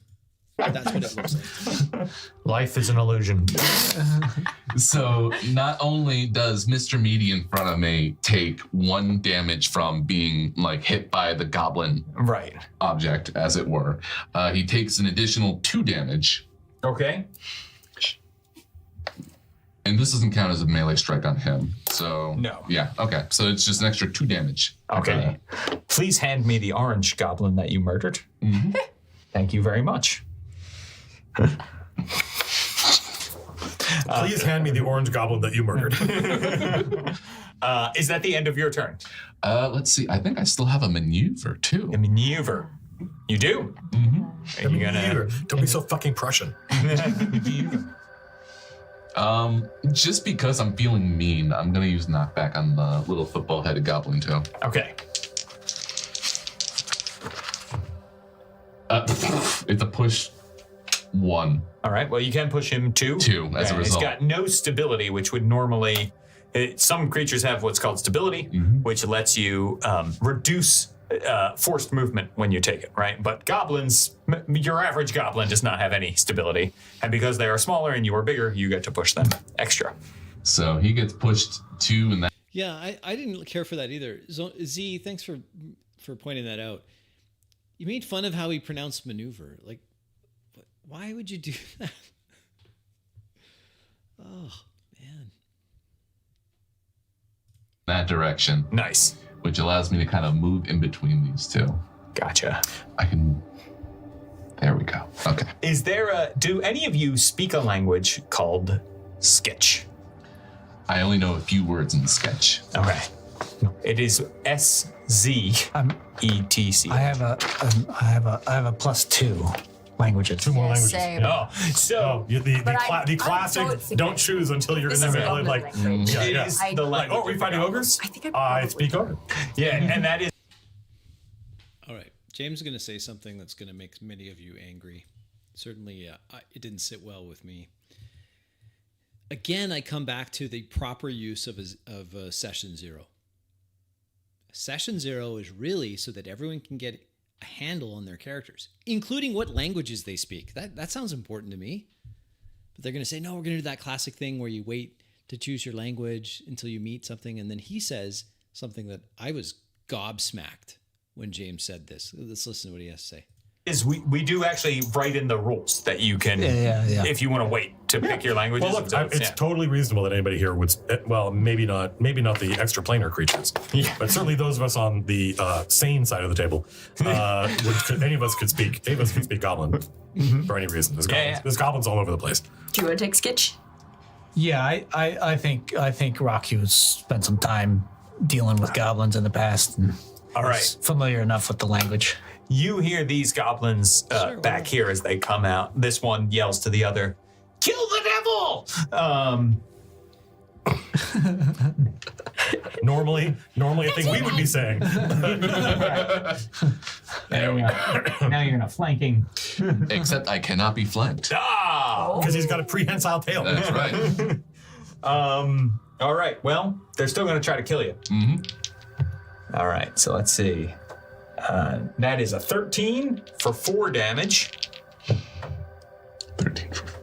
And then a 10, or I'm sorry, a 9 for 3 damage. So question for you that have made it this far. Has the elimination of the 2-hit roll sped up the game? I mean, you're just rolling. It's just a single roll. I don't mind the concept behind it. Single roll to determine both just how much, like, your damage you do, tier 1, tier 2, tier 3. But has it spilled up the game? I don't think so. As they run at you. So 7 damage. As they get close, that one sort of like backs up a little bit. Yeah. This seemed like a way better idea when you were far away. Yeah. You were much smaller before. Yeah, you're real big. You're real The big. goblins are like, can we get a 50-foot long pole? I Which believe one you did do the- get fury, right? Because you've been damaged. I think it's the Or first time I get. You get ferocity, rather. Yeah, correct. For us. No, first time I become winded or dying. Changed I it do. to. You get a D3. The first Yeah. time in a round you take damage, you get 1. Oh, really? Yep. Oh, I don't have that on my sheet. Yeah, we changed it from. It's a good thing we got the designers We here. went back and Rage. forth with rage. But then once we were working on the beast art, we were just like, shouldn't the beast art and the fury both be using ferocity because they're both ferocious? Why is there Yeah. so much talk like this? I thought we were watching you play the game. Nice. I think that's great. Which of those goblins did 4 damage today? The one on my right, you're closest to you. I'm gonna look down at that one, and they're gonna see basically my eyes are glowing yellow. Oh no, Willie, they don't like it. this is critical. Uh-huh. You can flip your coin over. Oh, excuse me. Well, once again, we're gonna have a harder time remembering to flip our coins over than remembering to win. If we went or not, yeah. Luckily, I have this sheet here that I can keep track of. Now, all of my goblins for this round have gone, which means that the remaining players can act in any order they choose without my interruption. Oh, but you're going to do something. I'm about to. I'm basically going to ask that goblin to say what you said to me again, as I proceed to do only 2 psychic damage. I mean, that's a lot to a goblin. What was that roll? And how did you do that? So I have glowing eyes too. Cool. Basically, That's fucking cool. whenever I take damage from a creature, I can use a triggered action to curse that creature for daring to do me harm. Sure, yeah. And they take 1d10 plus your level in psychic damage. Just a D10, just a straight up D10. Whoa. I'm not sure I've seen the D10 used as a damage die. Yeah. That's pretty awesome. And you rolled a 2. You have several things that use D10 as damage, if I remember I right. believe so, yeah. That's really interesting. That's cool. Yeah. I think they are all really designed, perhaps. I know the glowing eyes is for sure. Not a lot of you don't get to see a player play a class that they invented. Yeah. That's pretty cool. Yeah. This game would be dramatically different pacing if Matt didn't give a running commentary on everything. So the rest of you, the psionic half of the table, and Jago, the magic end of the table. It's up to you. Yeah, I don't. These goblins are gonna be dead by the time I go. I can go. I strongly suspect that I will want you to go before me. All right. So, Uvik cracks 2 pairs of arms, walks forward. Then switches hands. Yeah, The these up and these, and then down. these and these. And these. Full Looks at combinatorial. this goblin, looks at this goblin. I will use a maneuver to knock back. Oh, yes. Oh, wait, sorry. First, I get 2 more discipline. Now, normally, Yeah. when someone is using the knockback maneuver, they can only knock back 1 creature at once. But normally, people only have 2 arms. So that is 17, 19. Nice. So that is normally a 3 to knock back. Right. But because I'm a null with metakinetic mastery and I have 2 or more discipline, I add 2. Okay, what you're seeing here is someone who's power gamed, optimized his character, power games it, and you're going to see a dramatic difference in effectiveness between his character and everyone else. There's a huge difference. That's 5. And because I'm bigger, 6. So knockback is a push. Right. Normally. Yeah, I know I'm a bit quiet here. I'm trying to I want to get to this part, and it's hard to get through it. But as a null, it is a slide. I can choose to slide. So I wonder what you've been optimized to do. Yeah, right. Yeah. So yeah, we have 2 people who are playing classes that they designed, basically. Yeah. let's see here. That was great. Wow. Yeah, so I will slide this one into that one. Nice. Okay. So that means 5 damage to 5 each of damage. them. Boom. And then slide this one into that one. Boom. That's amazing. That's almost like James set that up on purpose to let you do that. Like, that's incredible. And they just take all that extra down. I have the feeling that our characters would not even understand what just happened. Well, that makes 2 of us. Because I'm still struggling to understand what's going on. Right? Because just those like arms and goblins are like, and we're like, wait, how exactly did that? That's the marked one, huh? Leave that one alive. So that one, the one that is marked is now also bloodied. I don't have any red groups so that we can indicate bloodied creatures with the magnets without having to. You indeed? This is a solid tree, correct? That is a solid tree, so you can push people into the trees. So then I'll use one more step here. Look at them. Let me tell you, the world is an illusion. And with phase inversion strike. You can't just open with that. I mean, it's the last thing this goblin's ever going to hear. The goblin's like, oh, good. Really? No. Because I thought this was going to hurt. It's an illusion. He takes 8 damage, Yep, that will kill him. but his corpse teleports on the other side of me. And then gets pushed 5 into the tree. Because it falls the through tree's dead. reality. Okay, I got a good question here from Molten Throne. Do I have a problem with power gamers inherently, like optimancers? I have no issue at all with players that understand their characters and play their characters as effectively as their characters would be, and if the fictional world was real. What I have a problem with is when the decisions that were made to create the character were made with the intent of exploiting rules. Does that make sense? Is that the distinction's important? Using the abilities to their utmost effectiveness makes perfect sense to me. Making a character explicitly to get some kind of infinite damage loop, to me, is like, okay, well, here, look at I'm playing Commander and I spent $1,000 on this deck, and watch, by turn 3, I'm doing 500 damage. That's different. So I have does that make sense? Right? I think that, I'm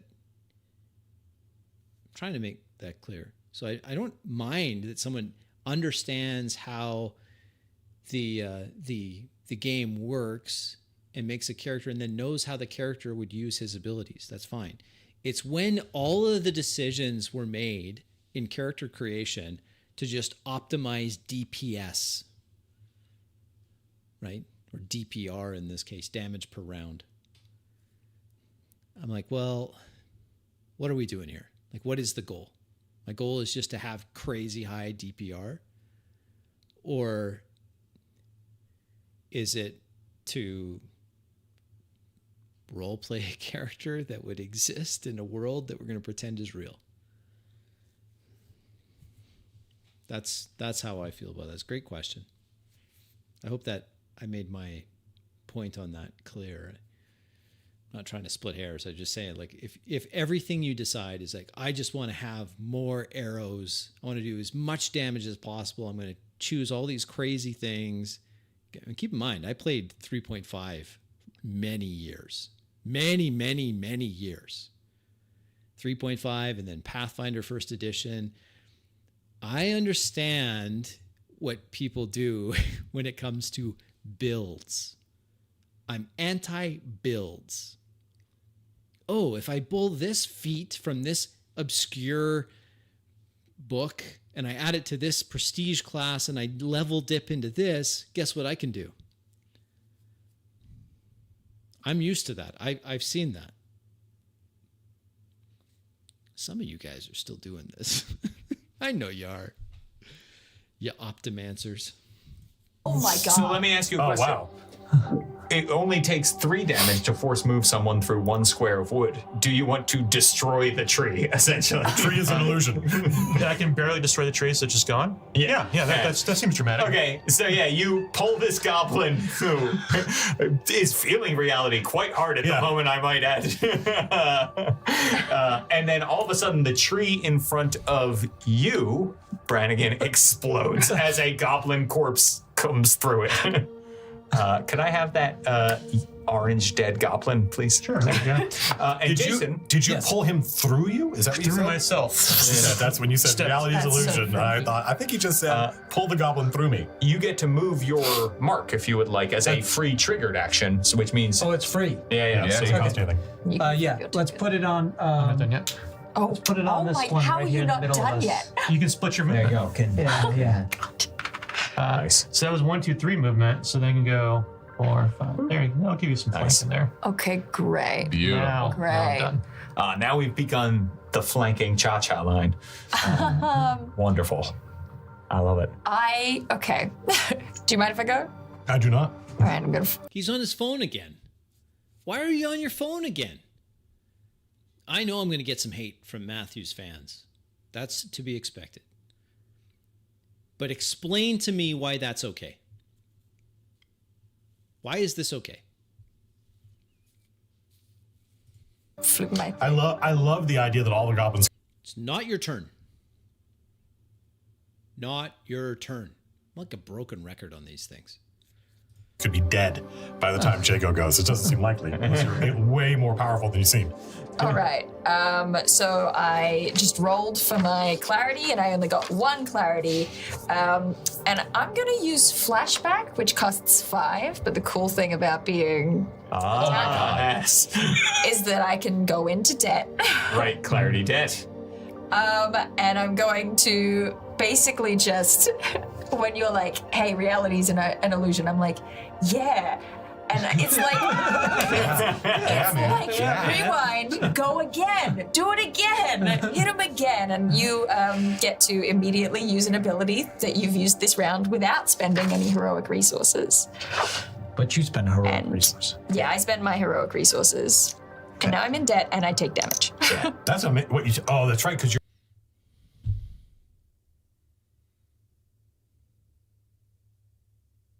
really? You're bleeding. Yeah. You're bleeding, so you took damage because you. It's layers. So I'm bleeding. So you take 1d6 So plus 1, 1d6 but plus then you 1. also take damage because you went into. You can use this for strain. Yeah. That's incredible. Okay, so that's 11, and then What's your because I'm stamina strained- like? Out of curiosity. The total? Yeah. 18. Where I'm at right now? It's dangerous. Do I? Dale, I'm glad you didn't tell him. I'm glad you didn't tell him what your current hit point total is. He shouldn't know. Do I see you exerting yourself and hurting yourself? Is that a thing I would perceive? Yeah, like what is it when you strain yourself? What happens? That's a great question. So, okay. So, Kill Raven, let's go back to your comment. This was not streamed live. This was recorded and posted, as far as I'm aware. And the previous time that he was on his phone, he wasn't interacting with the chat. He was feeding his cats. I'm prepared to give people the benefit of the doubt. I am. You think I'm unreasonable. I'm not unreasonable. But no, I highly doubt this was, I'm just managing my chat on this video. I would have someone else do it. You're playing. You're busy. This is a busy game. It's very busy. There's lots of stuff happening. You don't have time. Little do you know. He has some kind of device or something that alerts him when the cat's dish is empty. I don't know why you need a device for that, because I've had cats, and cats will let you know when the dish is empty. Oh, don't be unreasonable now. Oh, Josh is here. No, that's not Josh. Full Metal State? Anyway, glad you get a returning viewer. I love returning viewers. Pretty sure that's Josh. I suspect when I strain myself, I start to show my age. Like it's like very rapid. Oh yeah, that's the kind of thing I would have nailed down when it comes to your session 0. When I do this, when I go into my whatever it was, discipline debt, I age. My hair goes white. My skin gets weathered, wrinkly. That's cool. I love visual stuff. The aging. Yeah, and so So my dark hair starts to turn white, and That's it just super cool. Love it. I like that a lot. But it should be the kind of thing that's explained before you start, so everyone kind of knows. If you're starting out knowing each other, if you don't know that, then you just describe what it is. It's kind of cool. Okay, don't laugh.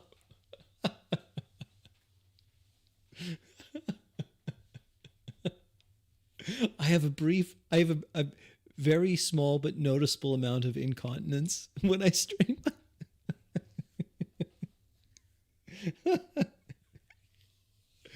Oh, you guys are hilarious. starts creeping and wrinkles. Would one of us? Absolutely. Aid worker loading water. I think she is much of a theater of the mind, so she's thinking about how things look. I think that's a great way to do it. Great way. Think about how this looks.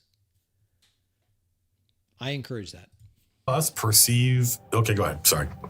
Yeah. No, You know what? I accept the apology, Matt. From now on, you will only speak when it's your turn. Apology expect. Do you think that's going to happen, folks? Do you think that's what he's going to do from here on out?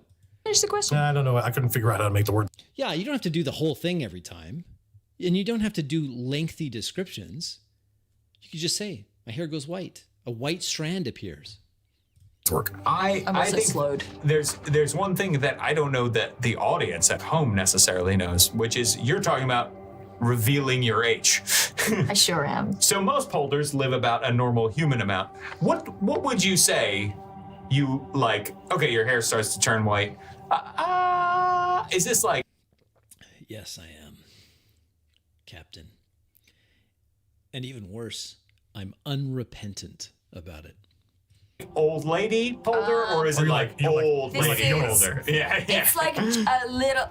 We're not quite at the opening the Ark of the Covenant. Not that. We're Not not yet. quite at what is it when It's no. It's the. it's It's in- the I sometimes pause these videos when I'm watching it and I look at the expression of the other people at the table to try to gauge what they're thinking. Now, obviously, I'm not going to be perfect at this, but I look at this and say, okay, who's interested, who's engaged, who's checking out, what are they doing? the night in the third one. Yeah, We're suddenly. not quite there, Jesus. but it's Are reminiscent. you basically just a revenant in makeup? What's like? What like? Are you? Matt, you apologized for interrupting her, and now what are you doing? What are you doing now? You apologized. I accepted the apology. Now what? Dead? No, you're just Well, I old. can't You're be. ancient. I You're can't be. It's the thing about it. I can't. So I think Dale is a great. So you very can good do role a thing player. that you just Could did. be. So I can use. So you look unwell. I is look- what we I would look- say. It is Dale's turn right now. Somebody was asking, whose turn is it? Great question. Always a good question. Very frail. I look very Got it. bony, very leathery skin. I see this, and One and gets us in our head. Oh, that's Is this a wall? so rude. It's so James, is this a wall? unnecessary. That is, yeah. So that's like a step up, right? It's a little natural Yeah. up. So it's immediately use an ability that you've previously used this round without spending any heroic resources. Time for another phase inversion strike. Okay. Uh-oh. Hello, Goblin. Hello, Goblin. Behold the mastery and the reality of the manifolds. Whenever Jordy is asking me if something is a wall on the map, I get really nervous. That's only It's tier a one. solid. So he takes 6 damage, he teleports there, and he's pushed 3 into this wall. The escarpment. Escarpment. We could. I actually have trees Push 3. and trees, escarpments, and a flocked Breaks warlord. his We could neck just- Ooh. as you slam him back. I see no difference here from the video that I watched from back in January of this year. And boy, oh boy, did I catch flack for that. He's not like that now. He doesn't do this anymore.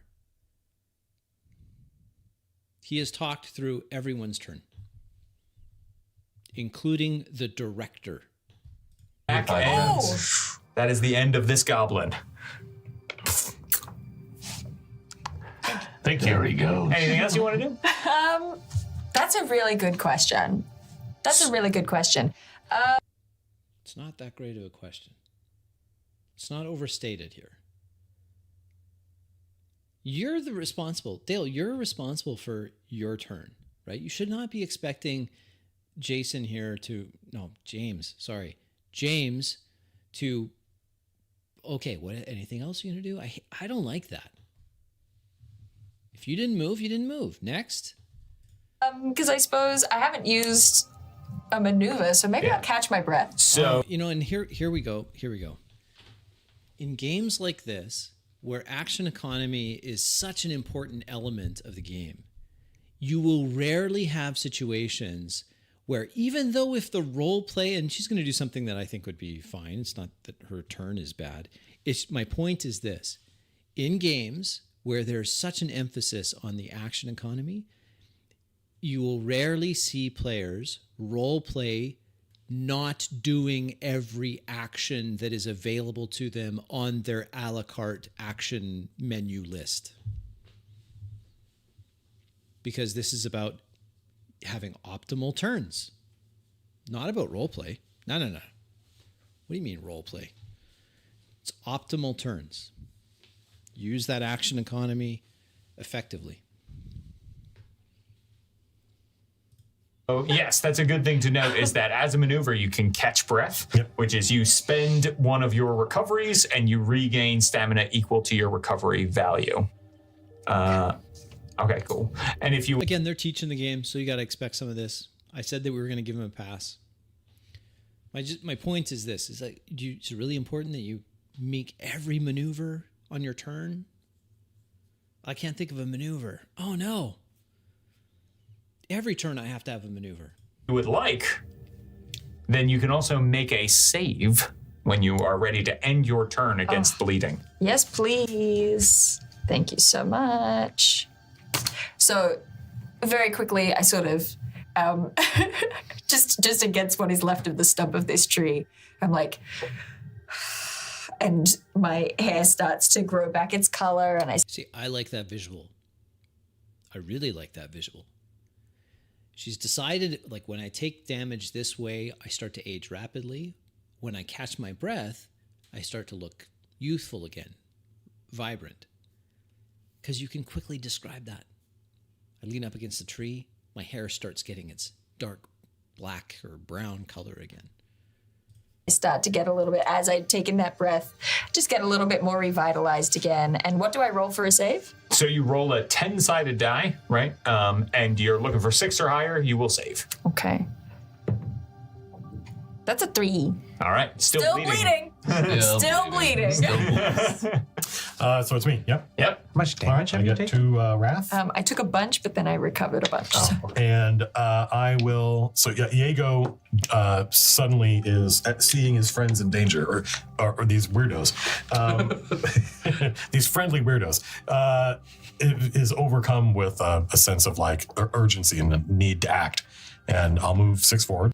Did any of you guys watch Matt's video where he talks about his character creation and how he was really into the character and the way the characters are built? It just really allowed him to connect with his character that he's playing. I just want you to remember that in this turn, okay? I'm not putting words in his mouth. I'm not trying to put words in your mouth, Matt. You said in your video you were super connected and you just felt like you could really understand the motivations of this character and you really kind of got into the character. That's what you said. All right, nice. Which somebody's going to have to move my mini for me. Thank you.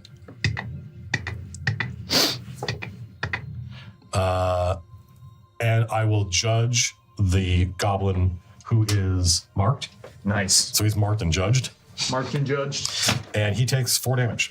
Diego's, he's got his sword out, but he like gestures at the goblin and clenches his fist, and the goblin takes 4 damage.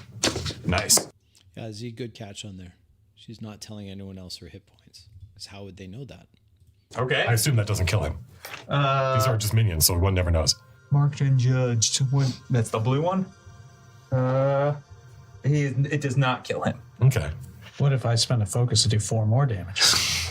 Well, there's no way to know. You can't. You have to decide that. Matt, you can't have it both ways, okay?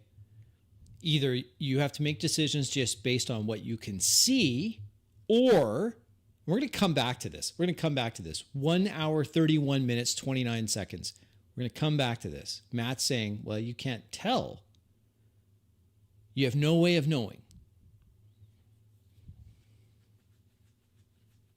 Okay. Are you spending a focus to do one more damage? He is bloodied. I gain 1 because now a marked target has been damaged, right? You gain. Additionally, the first time each round that a creature judged by you deals Spellboy, is it me that's loud or is it their video that's loud? damage to me. And then I'm saying or. I also gain 1 wrath the first time each round that I deal damage to a creature judged by me. Right. So here's a order of operations. I judged him and did damage to him with the act of judging him. Right.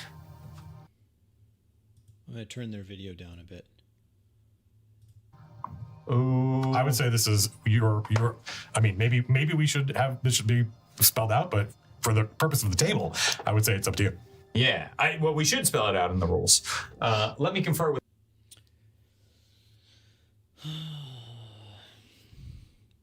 Hold on. I got to fix something.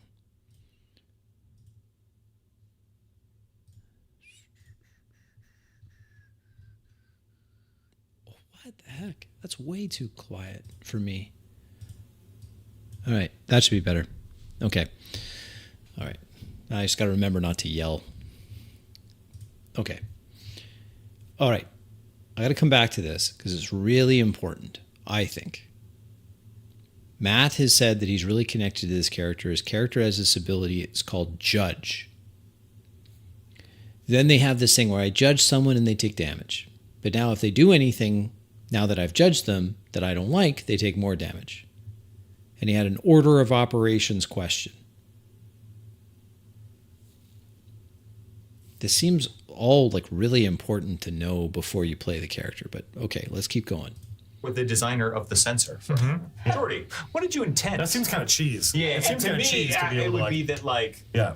it shouldn't be as in the mark of judging them, Yeah, right? It correct. should be after. Because it's you're trying to control what they were doing, right? Yeah. So So I did not get one for that, but he's one away from me, right? He's not adjacent to me. Oh, yeah. Because I did not have enough speed. Yeah. So he's over here. So I'm just gonna like pull out a dagger and throw it at him. All right, nice.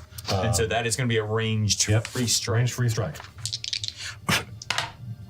9 and 3 is 12 plus 2 is 14. So it's a tier 2 result. That's free strike range, 6 damage. He is dead. Yep, and I get one piety. Not piety, sorry, I've got a typo on my character sheet. I get 1 wrath. Yeah. So I have 3 wrath, and I think I can do the same thing Jason does. Can I move? Hey, welcome. Glad you're here. This is going long. We're trying to get through this. Move my judgment?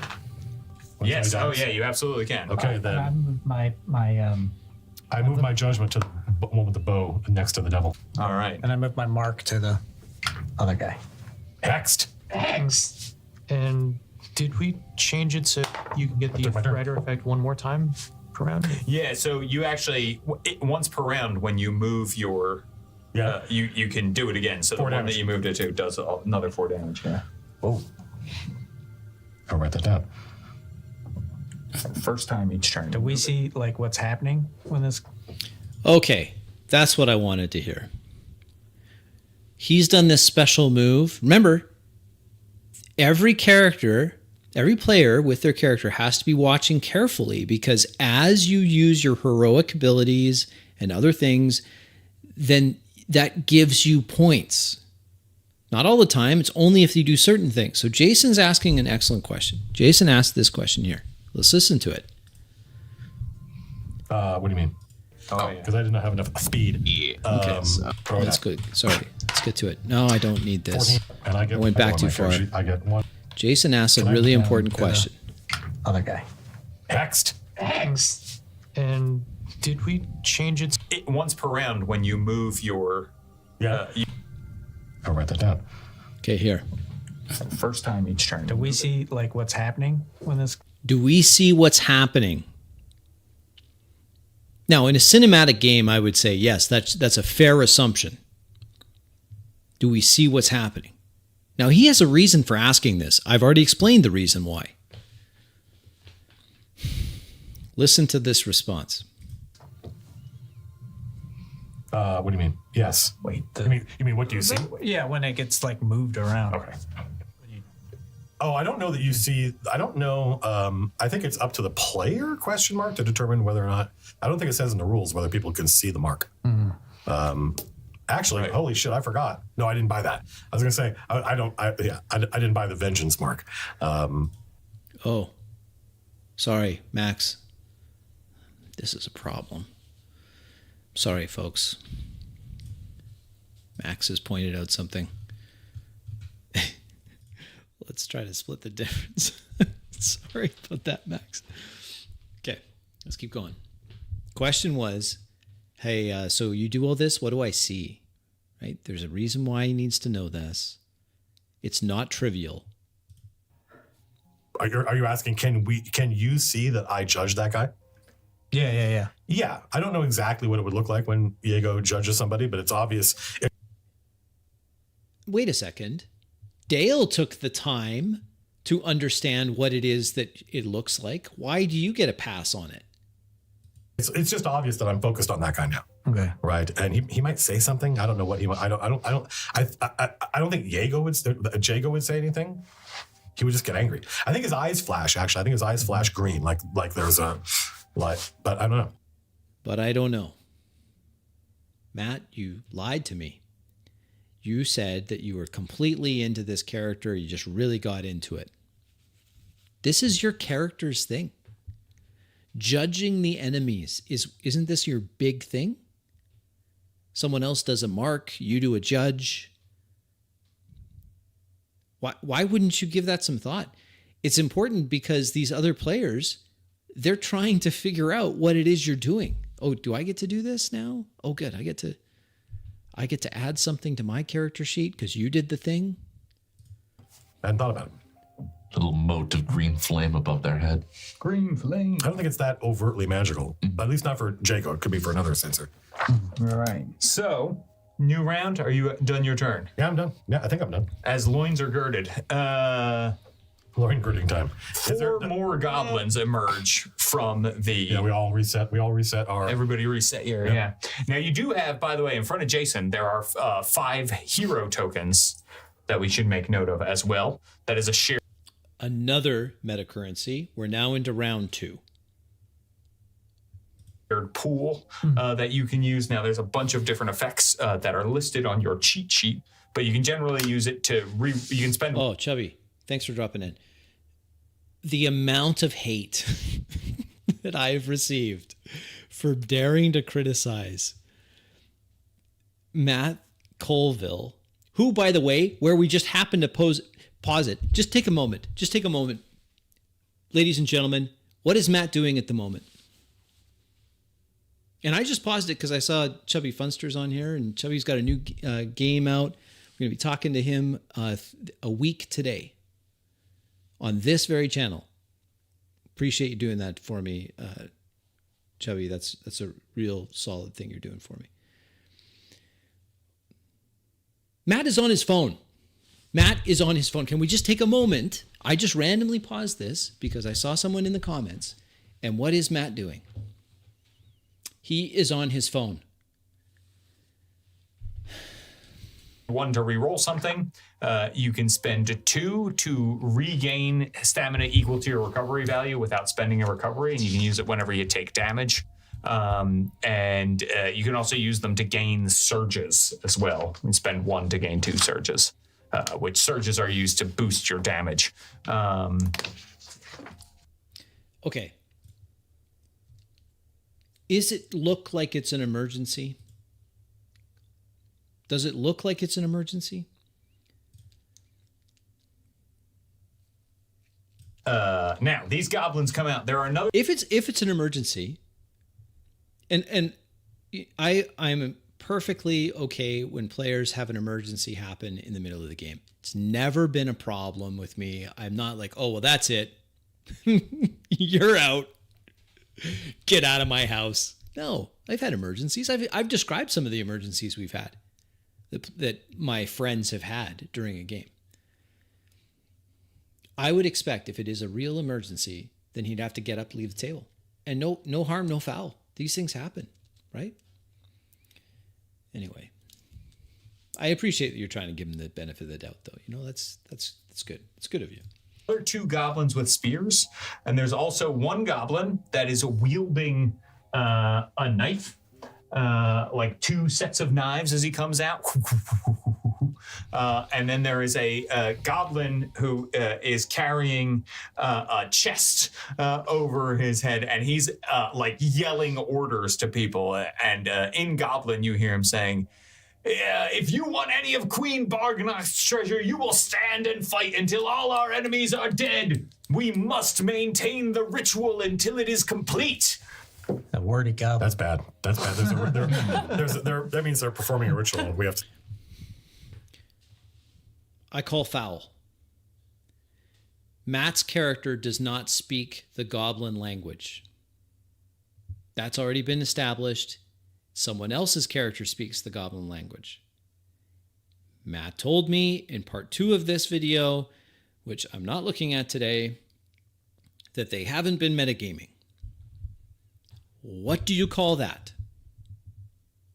Oh, that's bad. They're doing a ritual. That means it's a timed event. We got to get there.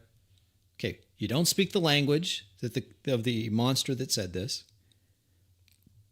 Why are you communicating this? That's totally out of character. It's out of character knowledge. It's player knowledge that you're using in the game to make decisions. Metagaming.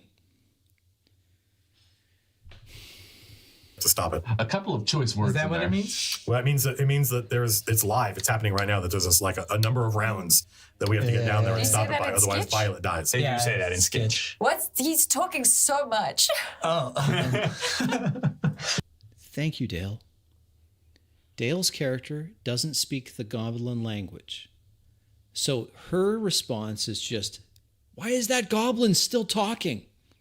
What is he saying? That's so much better. That is so much better than metagaming this. He is talking a lot. It's pronounced Zetch, by the way, I think. Man, do we really... excuse me, you've got the pronunciation wrong. Pardon me, that's not how you say it. Zetch. I think. Raku's not. He's not immediately that willing to translate. Jason's character is the only one that speaks the language that Jason or James was just saying. And now Jason says, I'm not translating this for you. Metagaming confirmed. It's like, just kill him And I will quickly. gain some malice. Quickly, he yells. You spend some else? I gain some malice, Sure. but I'll spend some malice. Yeah, I'll spend some malice. Maybe he something about a ritual. Okay, great. Yeah. I love malice so much. I don't like it when the director loves like Santa Claus. That was ho ho ho. What? He really wants to kill Violet. Wow. You've all been very naughty. Fuck that kid. Whose turn is it? Whose turn is it? Fuck this kid in particular. All right. Good. So the goblin wielding the two knives puts them together and shrieks out a prayer. And out of the ground come chains that try to grasp the... try to grasp... Honestly, at that point, right there, I would have had enough. I would have to say, look.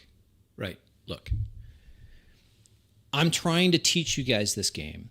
We've got people here that are new to the game. Jason, for example, new to the game. Dale, new to the game. Would you please stop interrupting me? Please. The other thing that gets me about this is that, I mean, returning viewers know this.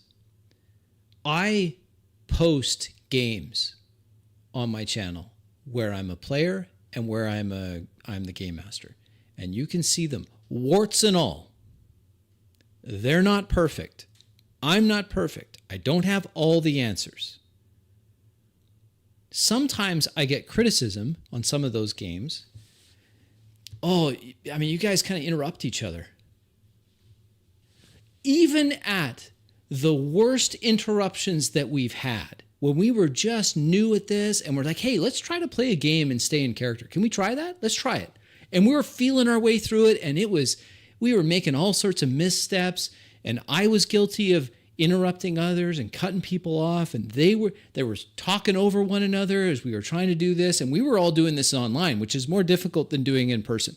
Playing a game in person is always going to be the superior experience. If you can find players that are all going to be off their phone for the game. If you can find players that, I don't know, learn the rules.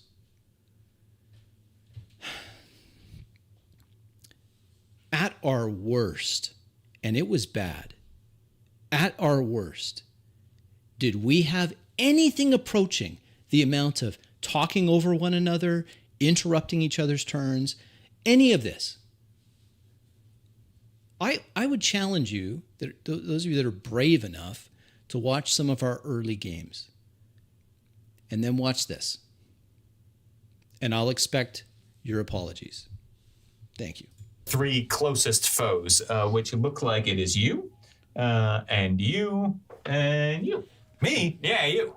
It just occurred to me that malice is a good way for directors to deploy minions, but have them be able to do beefy stuff. Oh yeah. Right? Yeah, Which you is can- what people always want. They want their minions to be not minions, basically, but like, Right, it's like, right, yeah. here's this I cool just thing. wish I had 20 creatures that could. Yeah. So here comes the. I want an apology. I really do. And I understand our games aren't perfect, and my problem right now with the games that I'm in or I'm running is that I have a hard time just letting things cook. I want stuff happening. I want conflict. I want big conflict. And so it's for me, it's learning to let the players drive that. But come on. Alice. What a bunch of crap. So that's a tier 2 result. I like when James is disappointed. So it is 4 damage to Uvek, Ares, and Jago. Okay. It is corruption damage as these magic chains come up from the ground and attempt to leech your life from you. And if your agility is less than 1, your agility score is less than 1, you are restrained. I am not. What's restraining you? Is it vines, you said? What? Chains, magic chains. Even when James does a good job of explaining what's seen, because you're not paying attention, you're not getting it. Oh, what was it? What was it? What? Shadow chains. chains. Shadow chains. Okay, this is also the first time in an encounter that I have become winded. Which one of Is them anyone doing this? restrained? I'm restrained. Yeah. Okay, Dale's asking a question. We've got other people asking a question. Who's doing this? What's going on? The reason why there's this much confusion, Matt, in your game is because there's so many people talking at once, and there's so much interruption by people that should not be talking.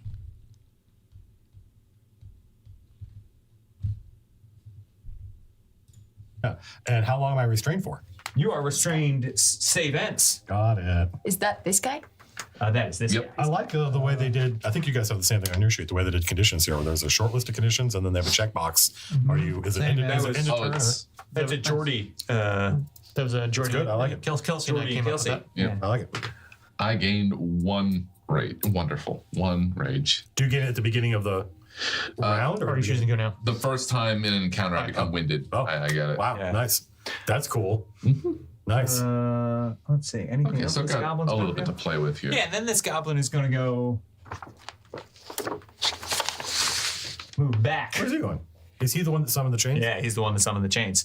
Got The other goblin, who are underboss carrying the chest, is going to. How many goblins are nearby? Is that an actual underboss?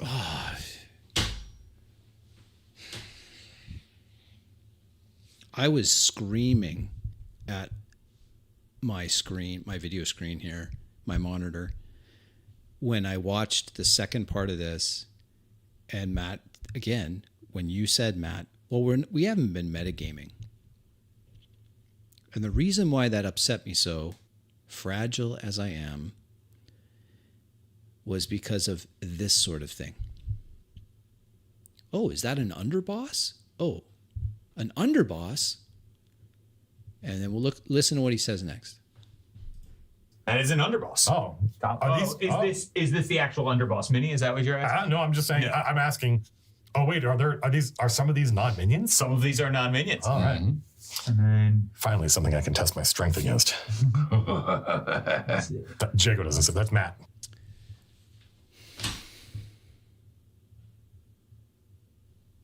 Finally, something I can test my strength against. Which, for once, I'm like, oh, he's speaking in character. No, Jago doesn't say that. Matt says that. And you, sir, tell me that you haven't been metagaming? Oh, I'm just asking if they're minions or underbosses. Who's asking? Well, who asked that? That's not Jago. Yeah, so it appears to me that this is all meta, and that just like in a computer role-playing game, if you hover your cursor over the enemy, it'll tell you what level enemy this is. I don't think that's an appropriate thing to have in a role-playing game where the goal is to try to create a fictional world that feels real and characters that live within it.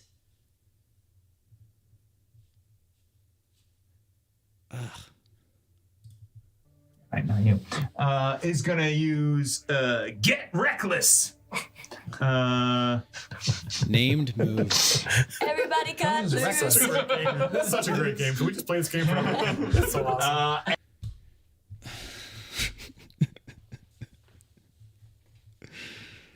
Why would that be like the trigger for this is so great?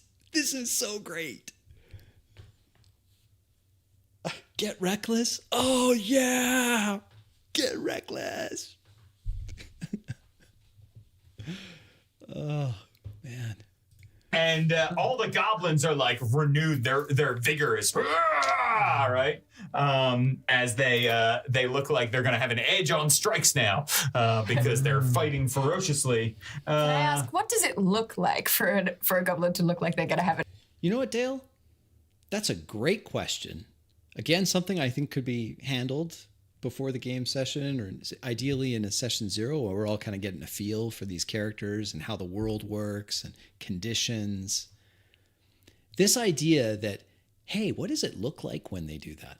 That's an attempt by a player to try to put themselves into the moment, put themselves into the skin of the character. And not hat tip to you, Max, right? Tear off your skin, put on the skin of the character so that you can experience the world through the character's eyes.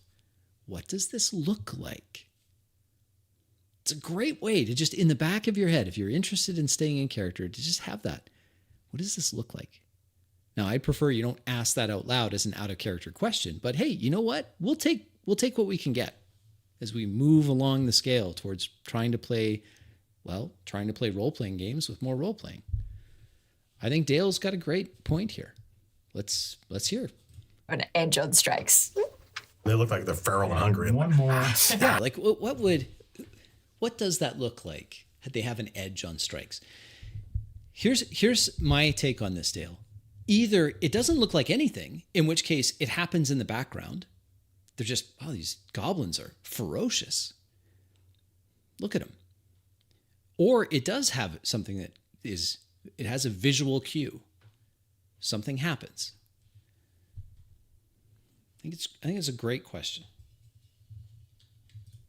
That kind of. You and me.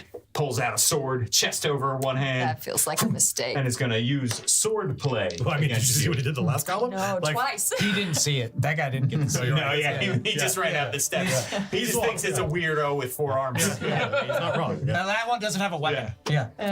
This is round 2. Who's this Mad Max cosplayer? That is going to be 4 damage to you.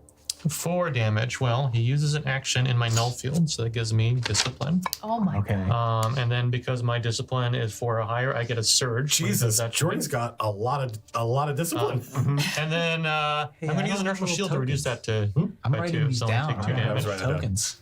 That is the end. We don't have And enough. that gives me a Over free there. trigger We action don't have to different knock colors him of back. tokens. What is going on? Why is everyone distracted here? What? Everyone's talking or otherwise not paying attention. Nice. I do. So there. Tier 3. Where are your tokens? Oh boy. So he's knocked back 6. Where would you like to knock him? I'm guessing into that goblin. Colors that I like. So Why are you talking about what colors you like? Oh my! Toss my desk over.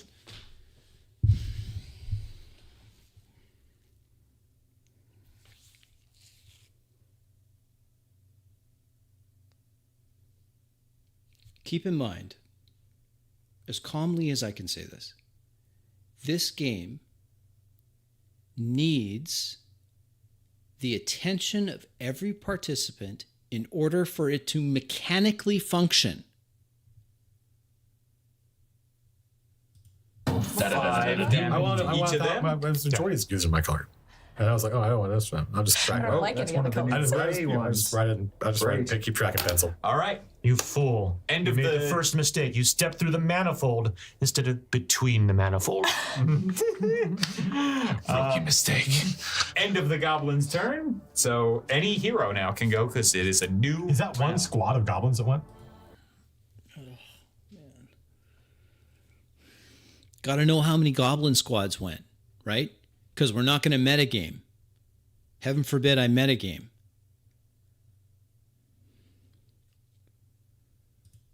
It was they all two- moved. Yeah. So these four came out. Right. Yeah. They came out of the thing. So I placed them on the map, and then You know what, James? You've got a lot of patience. I have to hand it to you. You have more patience than I have. I would absolutely not put up with this. You have interrupted everyone's turn multiple times. Matt, I'm talking about Matt, obviously. And now you're going to ask me, well, what's been going on? I don't know what's going on. What do you mean? How many groups have acted? What is happening here? these two moved. These two went. So the two gray ones have not actually acted yet. Oh, okay. Second time. This is the third time I've watched this. No. Fourth time. Fourth time I watched it. Oh. And again, I got so much pushback on my first Matt Colville. It's a lot of pushback. Oh, you're being unreasonable. Oh, you think that these games, it's just a game, man. It's a game. What's your big deal? Why are you so angry about how they enjoy the game? That's not the point. That's not the point. I shouldn't have to explain that. Yeah, I got it. Yeah. They cinematically appeared. Oh, Just putting the word cinematic in front of something doesn't make it cinematic. This is a cinematic interruption. This is a cinematic check my cell phone.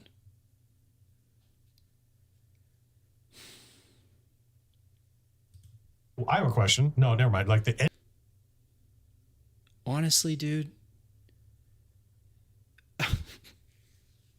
Wait, I have a question. entrance is on that side. No, Is no, on this is the facing door. us. Got it. That makes Yeah, I get it. No, I get it. I get it. I thought for some reason they were hiding. I thought for some reason they were coming out that side. Oh, yeah. Got it. No, Now- they now it came makes out sense. that. Now I get it. Yeah. Yeah, they were hiding behind the tomb to. If no one else wants to do anything, I can go. That's right. It wasn't even my your turn. God. Yeah, I depicted two entrance gonna differently go. when I Line them up. dealing. Nah, it's not Why? important. Two more. I don't Just know. I just pictured it. Beginning my turn. Oh. It's like in the side of a Step. mound. 2, 3. Could be. Kind Yeah. of. But Yeah. it's actually So- it's a Again, he's talking. He's just going to keep talking through the whole thing. There are times where my dear patient wife will be like, why is it that every time I hear you listening to a video, it's these game sessions? And I'm like, honey, I'm doing it for the people. And she says, is it really worth it? Of course it is. Share it. Share this video, please. I have a dear brother-in-law. Love the guy. I really do love him. He's a great brother-in-law. I'm very fortunate. I have really good brothers-in-law. Really good. He plays D&D 5th edition, and I've been encouraging him to, hey, why don't you check out some of my videos? Something I say might help your game, right? I'm trying to kind of move him along he's probably not going to watch this. And we were talking about that. He says, well, what are you doing? And I'm like, well, I'm working on, I've been watching a Matt Colville game. I recently saw him. He doesn't live where I live. And I've responded to a Matt Colville game before. I mean, yeah, I know he's a Matt Colville fan. He's like, I really like Matt Colville's series about playing the game. And so I encouraged my dear brother-in-law. I said, why don't you watch my critique of how he plays the game? Just because I know you're a fan, and I'd like to hear what you have to say about it. And I don't know if you will or not, but where was I going with that? I'm trying, the reason I'm doing this is I'm trying to say, look, some of these people that you and I in the past have idolized as the the experts, right? If this is the expert, then maybe what you're doing is better than this. Maybe you shouldn't idolize these or put them on a pedestal of like, this is the ultimate. Right? Like I've watched Brandon Lee Mulligan, whatever his name is. I've watched his games and Matt Mercer, and everyone does something that's like, yeah, that's kind of cool. I could do that. But they're also doing things that when you watch, you're like, wait, well, that doesn't work. Well, I don't want to do that. So I keep doing it. Supposed to be a what they call a plutonion, which is a Greek-like mausoleum from like ancient Greek. So you can just look it up in pictures of them. Point at this one. Pluto is Roman. You tell him, Dale. Pluto is Roman. Checkmate. Checkmate. So explain that. Your companions have learned this lesson, but as you must learn to step between the manifolds. Okay, he's trying to take his turn, I guess. Evidently, we're talking about ancient Greek, yada, yada, yada. Phase inversion strike. Step between the manifolds.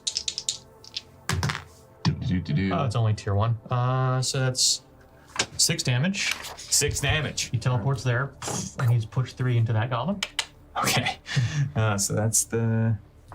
Oh, but that's the fresh one. Resource. No. How do I know when somebody uses a rogue resource? Great question. Fantastic question. It's come up again. This is the second time. I can't get too close because I start to become see-through with all these lights in front of me. Jason, you've absolutely nailed it. How do I know when someone's doing this? And listen to the answer that he's given. Great question. And great shirt, Jason. Love the shirt. I really do. Willie thinks this is a funny thing. He's asking this question because I think everyone's like thinking, how do I wait a second. How do I know when you're doing this? They'll say I spend some wrath or I spend some discipline or she went into clarity depth, but that was last turn. Yeah. I mean, I know. I don't think I've ever seen of it. I just like I want to know what's the key word. Okay, he's still doing his turn thing, but he's like, wait a second. How do I know how to do this? How do I know you're doing this? Oh, they're just going to tell you. So, Rolling Stag, again. Rolling Stag doesn't miss often. There will come a time, Rolling Stag, where you make a mistake, and I'll be here to call you out on it. But he doesn't miss very often. This game requires you to step out of the character and describe you spending the resources. I wish there was a better way of doing that. A better, in this case, what I mean by that is I want to see a more in-character way. I'm with Dale, right? I think Dale's got the idea. What does this look like? That's what Dale asks. Hey, what does this look like? That's what Jason's asking. How can I tell if he's done this? And the answer is, they'll just have to tell you. So that's going to necessitate an out-of-character conversation on the meta of the game every turn. Yeah. Underboss. Gotta see him remove one of these. You'd like to put it on both of them. Yeah. He'll say I spend some discipline or I've never seen. How do you? What happens at the? And then as a maneuver, I'm going winged, I should say. knock back. His turn's still going on. He's doing his things. No, we're having other conversations. Saying bloodied because of the right. What? I'm going to use a knockback on those two, and because my discipline is high, I have an edge in this roll. Good. Do you have to tell us that though? Like, Jordy, can't you just do your thing? That's two. But you can't just do his thing, right? Because other people have to hear him doing the thing. I'll try a yap. Now the null is broken too. So they slide 6. I'm just going to slide them into each other. Okay. Jesus. So you're sliding those two. Which two?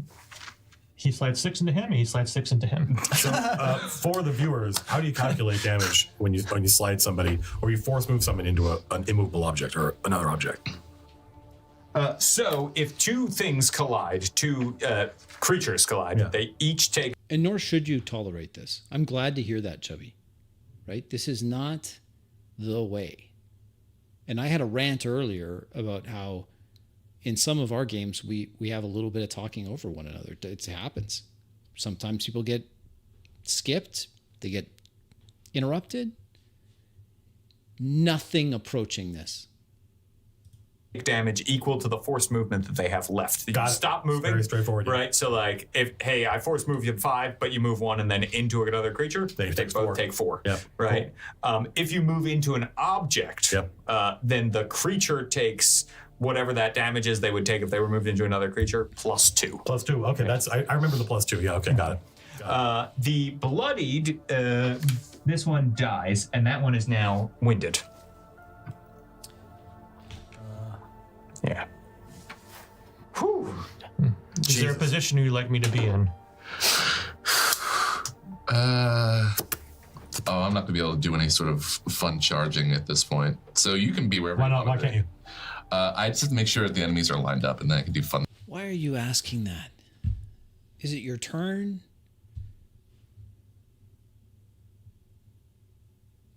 Where do you want me to be so that you can get all of the bonuses? Are we role-playing this? Or are we just trying to get all the bonuses? Is that what we're doing? Things. Well, they're lined up. I can prepare if you want me to. I was gonna say If I can get 3 in a, actually, depending you know on what what? counts as a line, there's 2 if you add it. Okay, you can just don't go over here. Okay, you want that open? That's fine. How do you do that in character? Hey, from my top-down omnipotent view of everything, just make sure you don't go into that particular square. Roger, got it. You're not playing a game where you have some drone that's flying and you get video feed from the drone. The drone's mapping out the terrain, gives you a complete and perfect overview of everything, and you can highlight in your head-up display, I want to be there, and everyone sees it because it's like an integrated battle web. So all of the combatants have that information, instantaneous, real time, uploaded to their HUDs. Or are you playing a fantasy game? Is that the end of your turn? Yes. Okay. Which of these goblins should go? Oh, there's so few of you. The goblin who is right next to you, gonna spend some malice to bury the point in you. Do you really want to do that? I do really want to do it. Okay. And I've got an edge because I'm getting reckless. Okay. I want to pause on this. I play a lot of board games. We never have this. Now, we have fun. When we play card games too, we have fun. Absolutely. And there's back and forth all the time. And guess what Matt's doing? Again, I paused it at a random place. What's Matt's doing? What is Matt doing? It's again an emergency on the phone. It's again an emergency. Now, to be honest, if there was an emergency and let's say he has a sick family member and they're in the hospital, what are you still doing sitting at the table? This is a recording. It's not live. Just press pause. Cut it. Hey, listen, I got to go. I got real life things to deal with. It happens. I've had it happen. These are your friends / employees, but surely your friends. I mean, I imagine it's a small company and you hire people you like.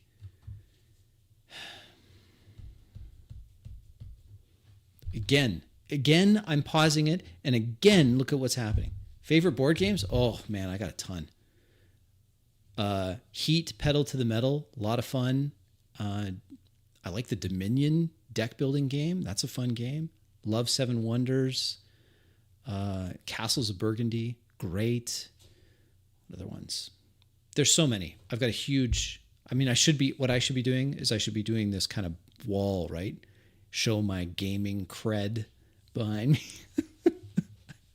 I don't do that, but anyway. I like a lot of games. This one, not so much. So this goblin is gonna like, right, like stab all around you to try to fake you out. So that's a 17. Mm-hmm. That's 7 damage. 7 damage. And if your might is less than 2, which it is not, It is not. you would be bleeding.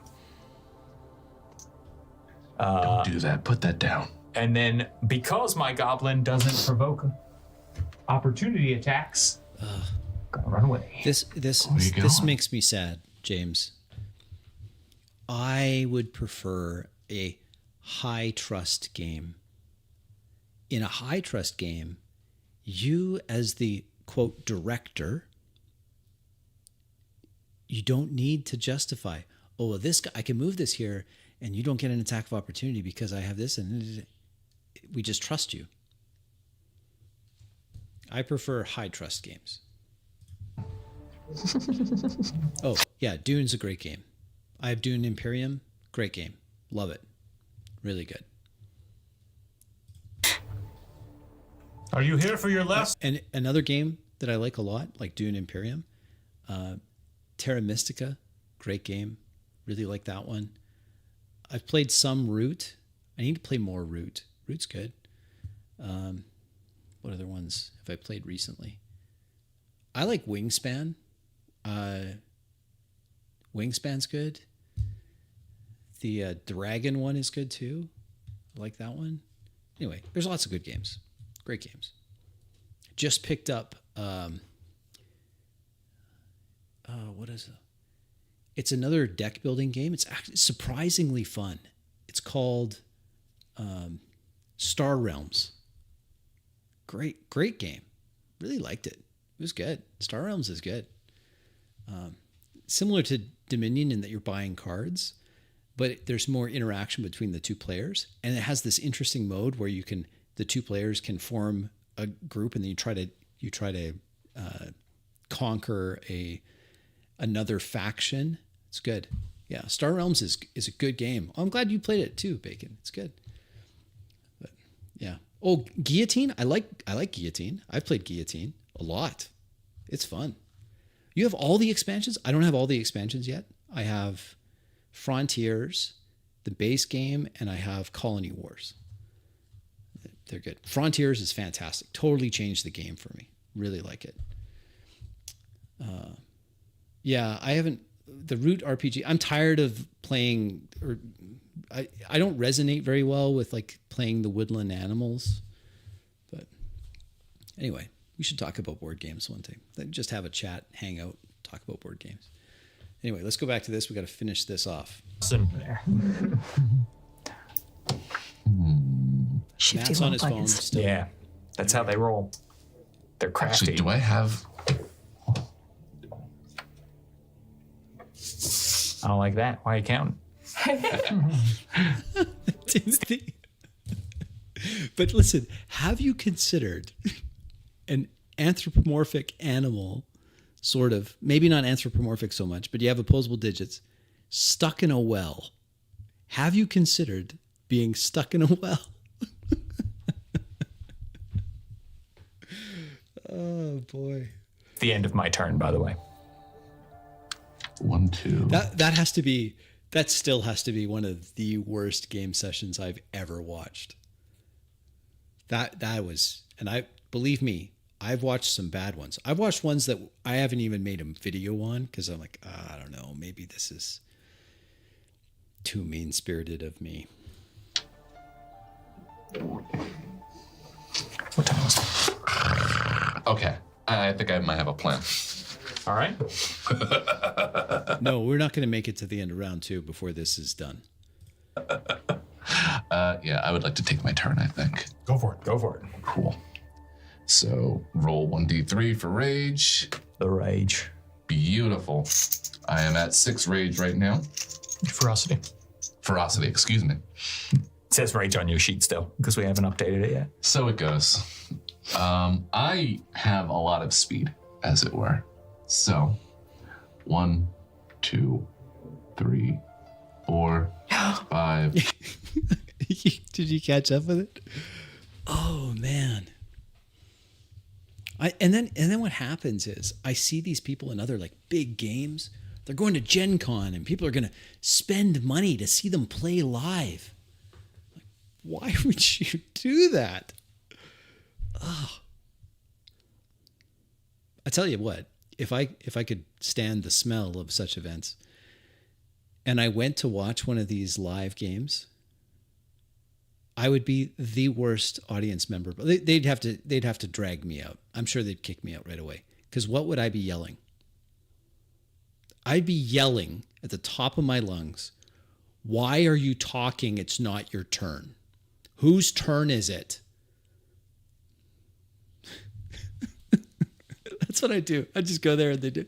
Everyone's excited and now the dungeon master is twerking in front of the audience, and I'd be screaming out, "When do we get to see the role play? Where are you? It's not your turn. You stop talking. It's not your turn." That's what I would do. That sounds fun, actually. Come to think of it. Maybe I should do that. Holy smokes. Can you imagine? Oh, just go and be like, "Your costume sucks."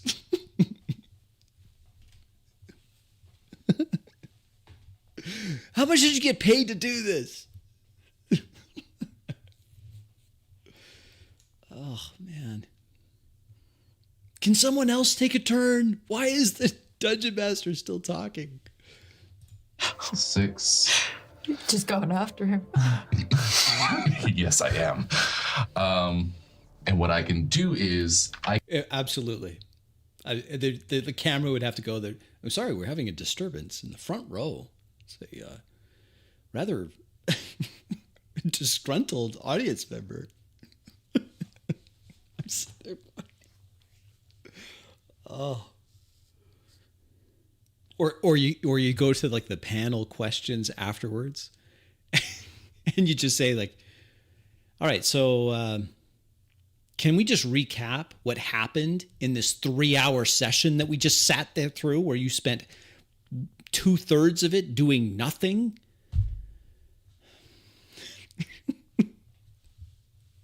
I can use a knockback on that goblin, but then also I'm gonna be on that now for a while. Just how that would be. That's perfectly. We all show up wearing our chef coats. Just absolute legends. Legends.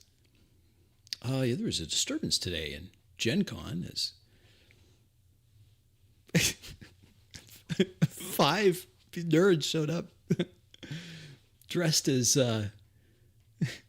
Gordon Ramsay and continued to make all the panelists cry. Ah, it was awful. Use lines of force to kind of put them into the place that I want them to go. Right. Effectively. That's the idea. So, Lines of force is your triggered action. It sure is. I've only used 6. I counted 6 movement right there, right? Yes. Good. Okay. Here we go. That's how far he moved away from you. So it makes sense that you'd be able to catch up. So yeah, I'm using knockback and then I'm using lines of force to kind of push him into the place that I want him to go. I don't love it. I don't love it. Let's see. So that is a tier 1 result. However, I can add my might to the distance I achieve on the knockback maneuver. So it is push 3 effectively. I also have an edge on that test. It doesn't matter. Okay, that's fine. And I gain a surge. That's cool. Great. I like that. Just take a moment to appreciate how much Willie here has had to explain all of this stuff. I have a surge. Whereas Dale, for her part, she just talks about what things look like. How does this look like? This is how it looks. So much better. I am pushing you 1, 2, I believe. Oh, and now you've got him in the line. Yes, I do. 7, 8. Oh, man. Tactical. What are the keywords? Yeah. No kidding. D20 play. Can I just pause there for a second? Played in a game at Gen Con where we were all 50 to 60. The out of character and crosstalk was horrendous. I played in multiple games with teens that were so much better. There is hope for the next gen. I am glad to hear that. And here's the other thing. If you can introduce new people to the hobby, they don't do this. You can introduce people and then have them start with good habits. You really can. People arguing about how to spell donut. What are you guys up to? Here we go. Some solo RPGers out there. There's some interesting ones. There definitely are. All right. So, okay, Max, careful. Oh, we're almost done. Tactical. That's amazing. That's amazing. What You is saw- happening here? You saw, oh, I know. I need these guys to be in a line. Oh, If I do but this, I then they meant will to say be. this. D20. I'm so glad that there's hope for the new generation, and that's great. I'd like to see more people in the hobby. But here's the other truth that I'm not the one that discovered this. I shouldn't take credit. If you introduce a friend to this and you position it, your elevator pitch as to what a role-playing game is properly, they won't be like this either. I think a lot of it is how are you introduced to it? What is it you're trying to do?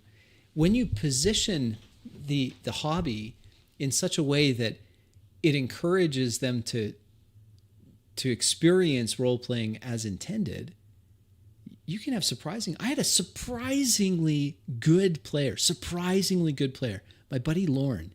I had him interviewed on this channel. You can check it out. He wasn't introduced till gaming, to role-playing games. The first role-playing game that he ever played was after he had retired, when I corralled him at church one Sunday. And I said, hey, Lauren, buddy, because he's a fun guy. And I was like, I am doing something I think you would enjoy. And it was fantastic. Absolute legend. Absolute legend. I can't really take too much credit for it, other than I positioned it such that he understood it's not a board game. It's not that kind of game. I knew he played other games. I knew he played board games. So he had something he was starting with. Anyway.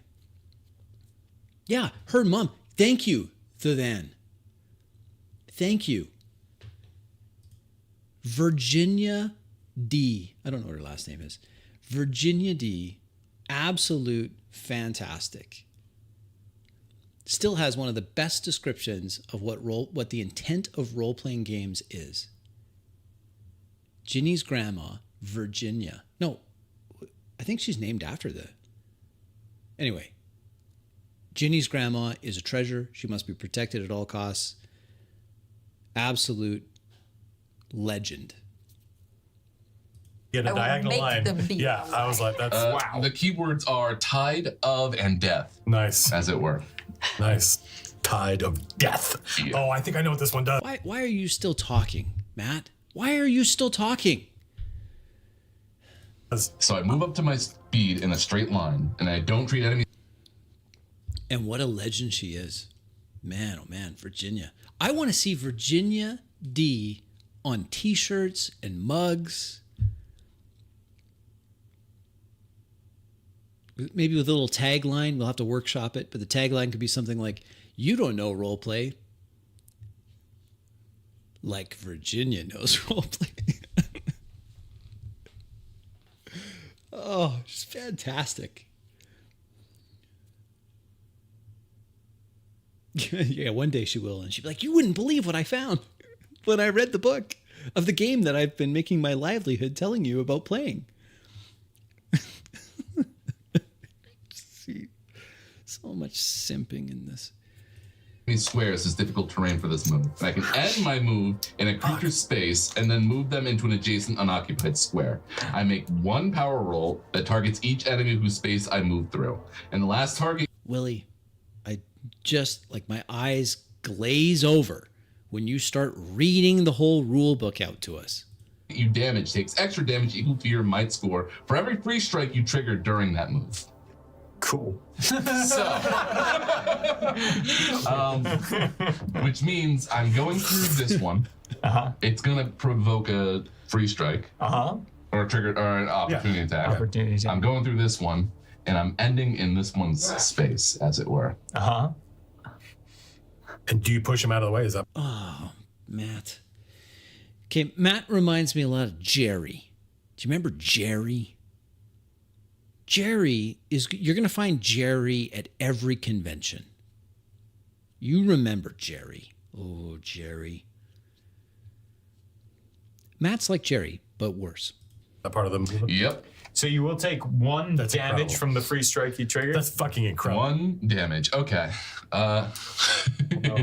Don't worry. I'm gonna get him with this too. Don't worry. Exactly. They still talk about, oh, I got this, GM fatigue. I'm DM fatigued out. Well, it's because you're trying to write a story. You're trying to write a story and tell everyone a story about how cool their characters are. That sounds like a lot of work. Maybe you shouldn't worry so much about that. Maybe your role should be more that the world stays believable according to its internal logic. Just worry about that. Yep. So I roll 1 power roll. It is a very bad power roll. That's fine. So that is 3 damage to each of those goblins, plus an additional 2 to the last one in the row. Okay. I am adding my barbed tail to the one that poked me, so that is an additional 2 damage. Okay. Tube of red. Thank you. And I am adding the surge that I earned to spite him even more. Gotcha. I don't So want it's to an additional 2 damage. Okay. So, That's incredible. Hey, have a good Like night. the Thanks for most joining violent us. We're going to call Kool-Aid it quits man. here in a second, too. of all time, there's just this spray of red as you run through each of the goblins and they all fall Giblets. onto the ground. Did you just kill all 3 of those goblins? Yep. No way, but that guy's an underboss. No way, he's an yes, He's underboss. underboss. He was heavily damaged You sunk my battleship. How dare you? already. And the goblins are... I wish I hadn't worked on this game. Matt, there's so much talking from you. I get it. You're excited. You got a successful launch. Good on you. You've completed a product, or James wrote a product, and you're going to release it, and people are going to buy it. You've got a lot of fans, sir. You got a lot of fans. But oh, man, you talk through everything. I wish I didn't know you could do this kind of stuff because this is amazing. and yeah, so there's this cloud of red. Is it amazing? Yes, he's absolutely stuck in that frame. Now, the rules are important. I'm not a no rules guy. I like having rules, especially when those rules are easy to adjudicate. They can move quickly. They don't necessitate you stepping out of that character level and then abiding outside of the character level so that everyone else can play their character, which is also outside the character level. It's all just meta. It's just meta. And retcon and all the rest. That your devil friend emerges from, basically. Yeah, that's why I couldn't have red skin, so you can actually see the blood on me. Yeah. Otherwise, yeah. Otherwise, it would just look like you were sweating and no one messed up. Yeah. This one goblin that did the magic chains is left. It goes, The chains fall around you as they stop concentrating and just they start running. We are out of combat now. Okay, we're out of combat. We're out of combat. You didn't think that we could be, but we are. We're out of combat, and we made it. Ladies and gentlemen, we did it.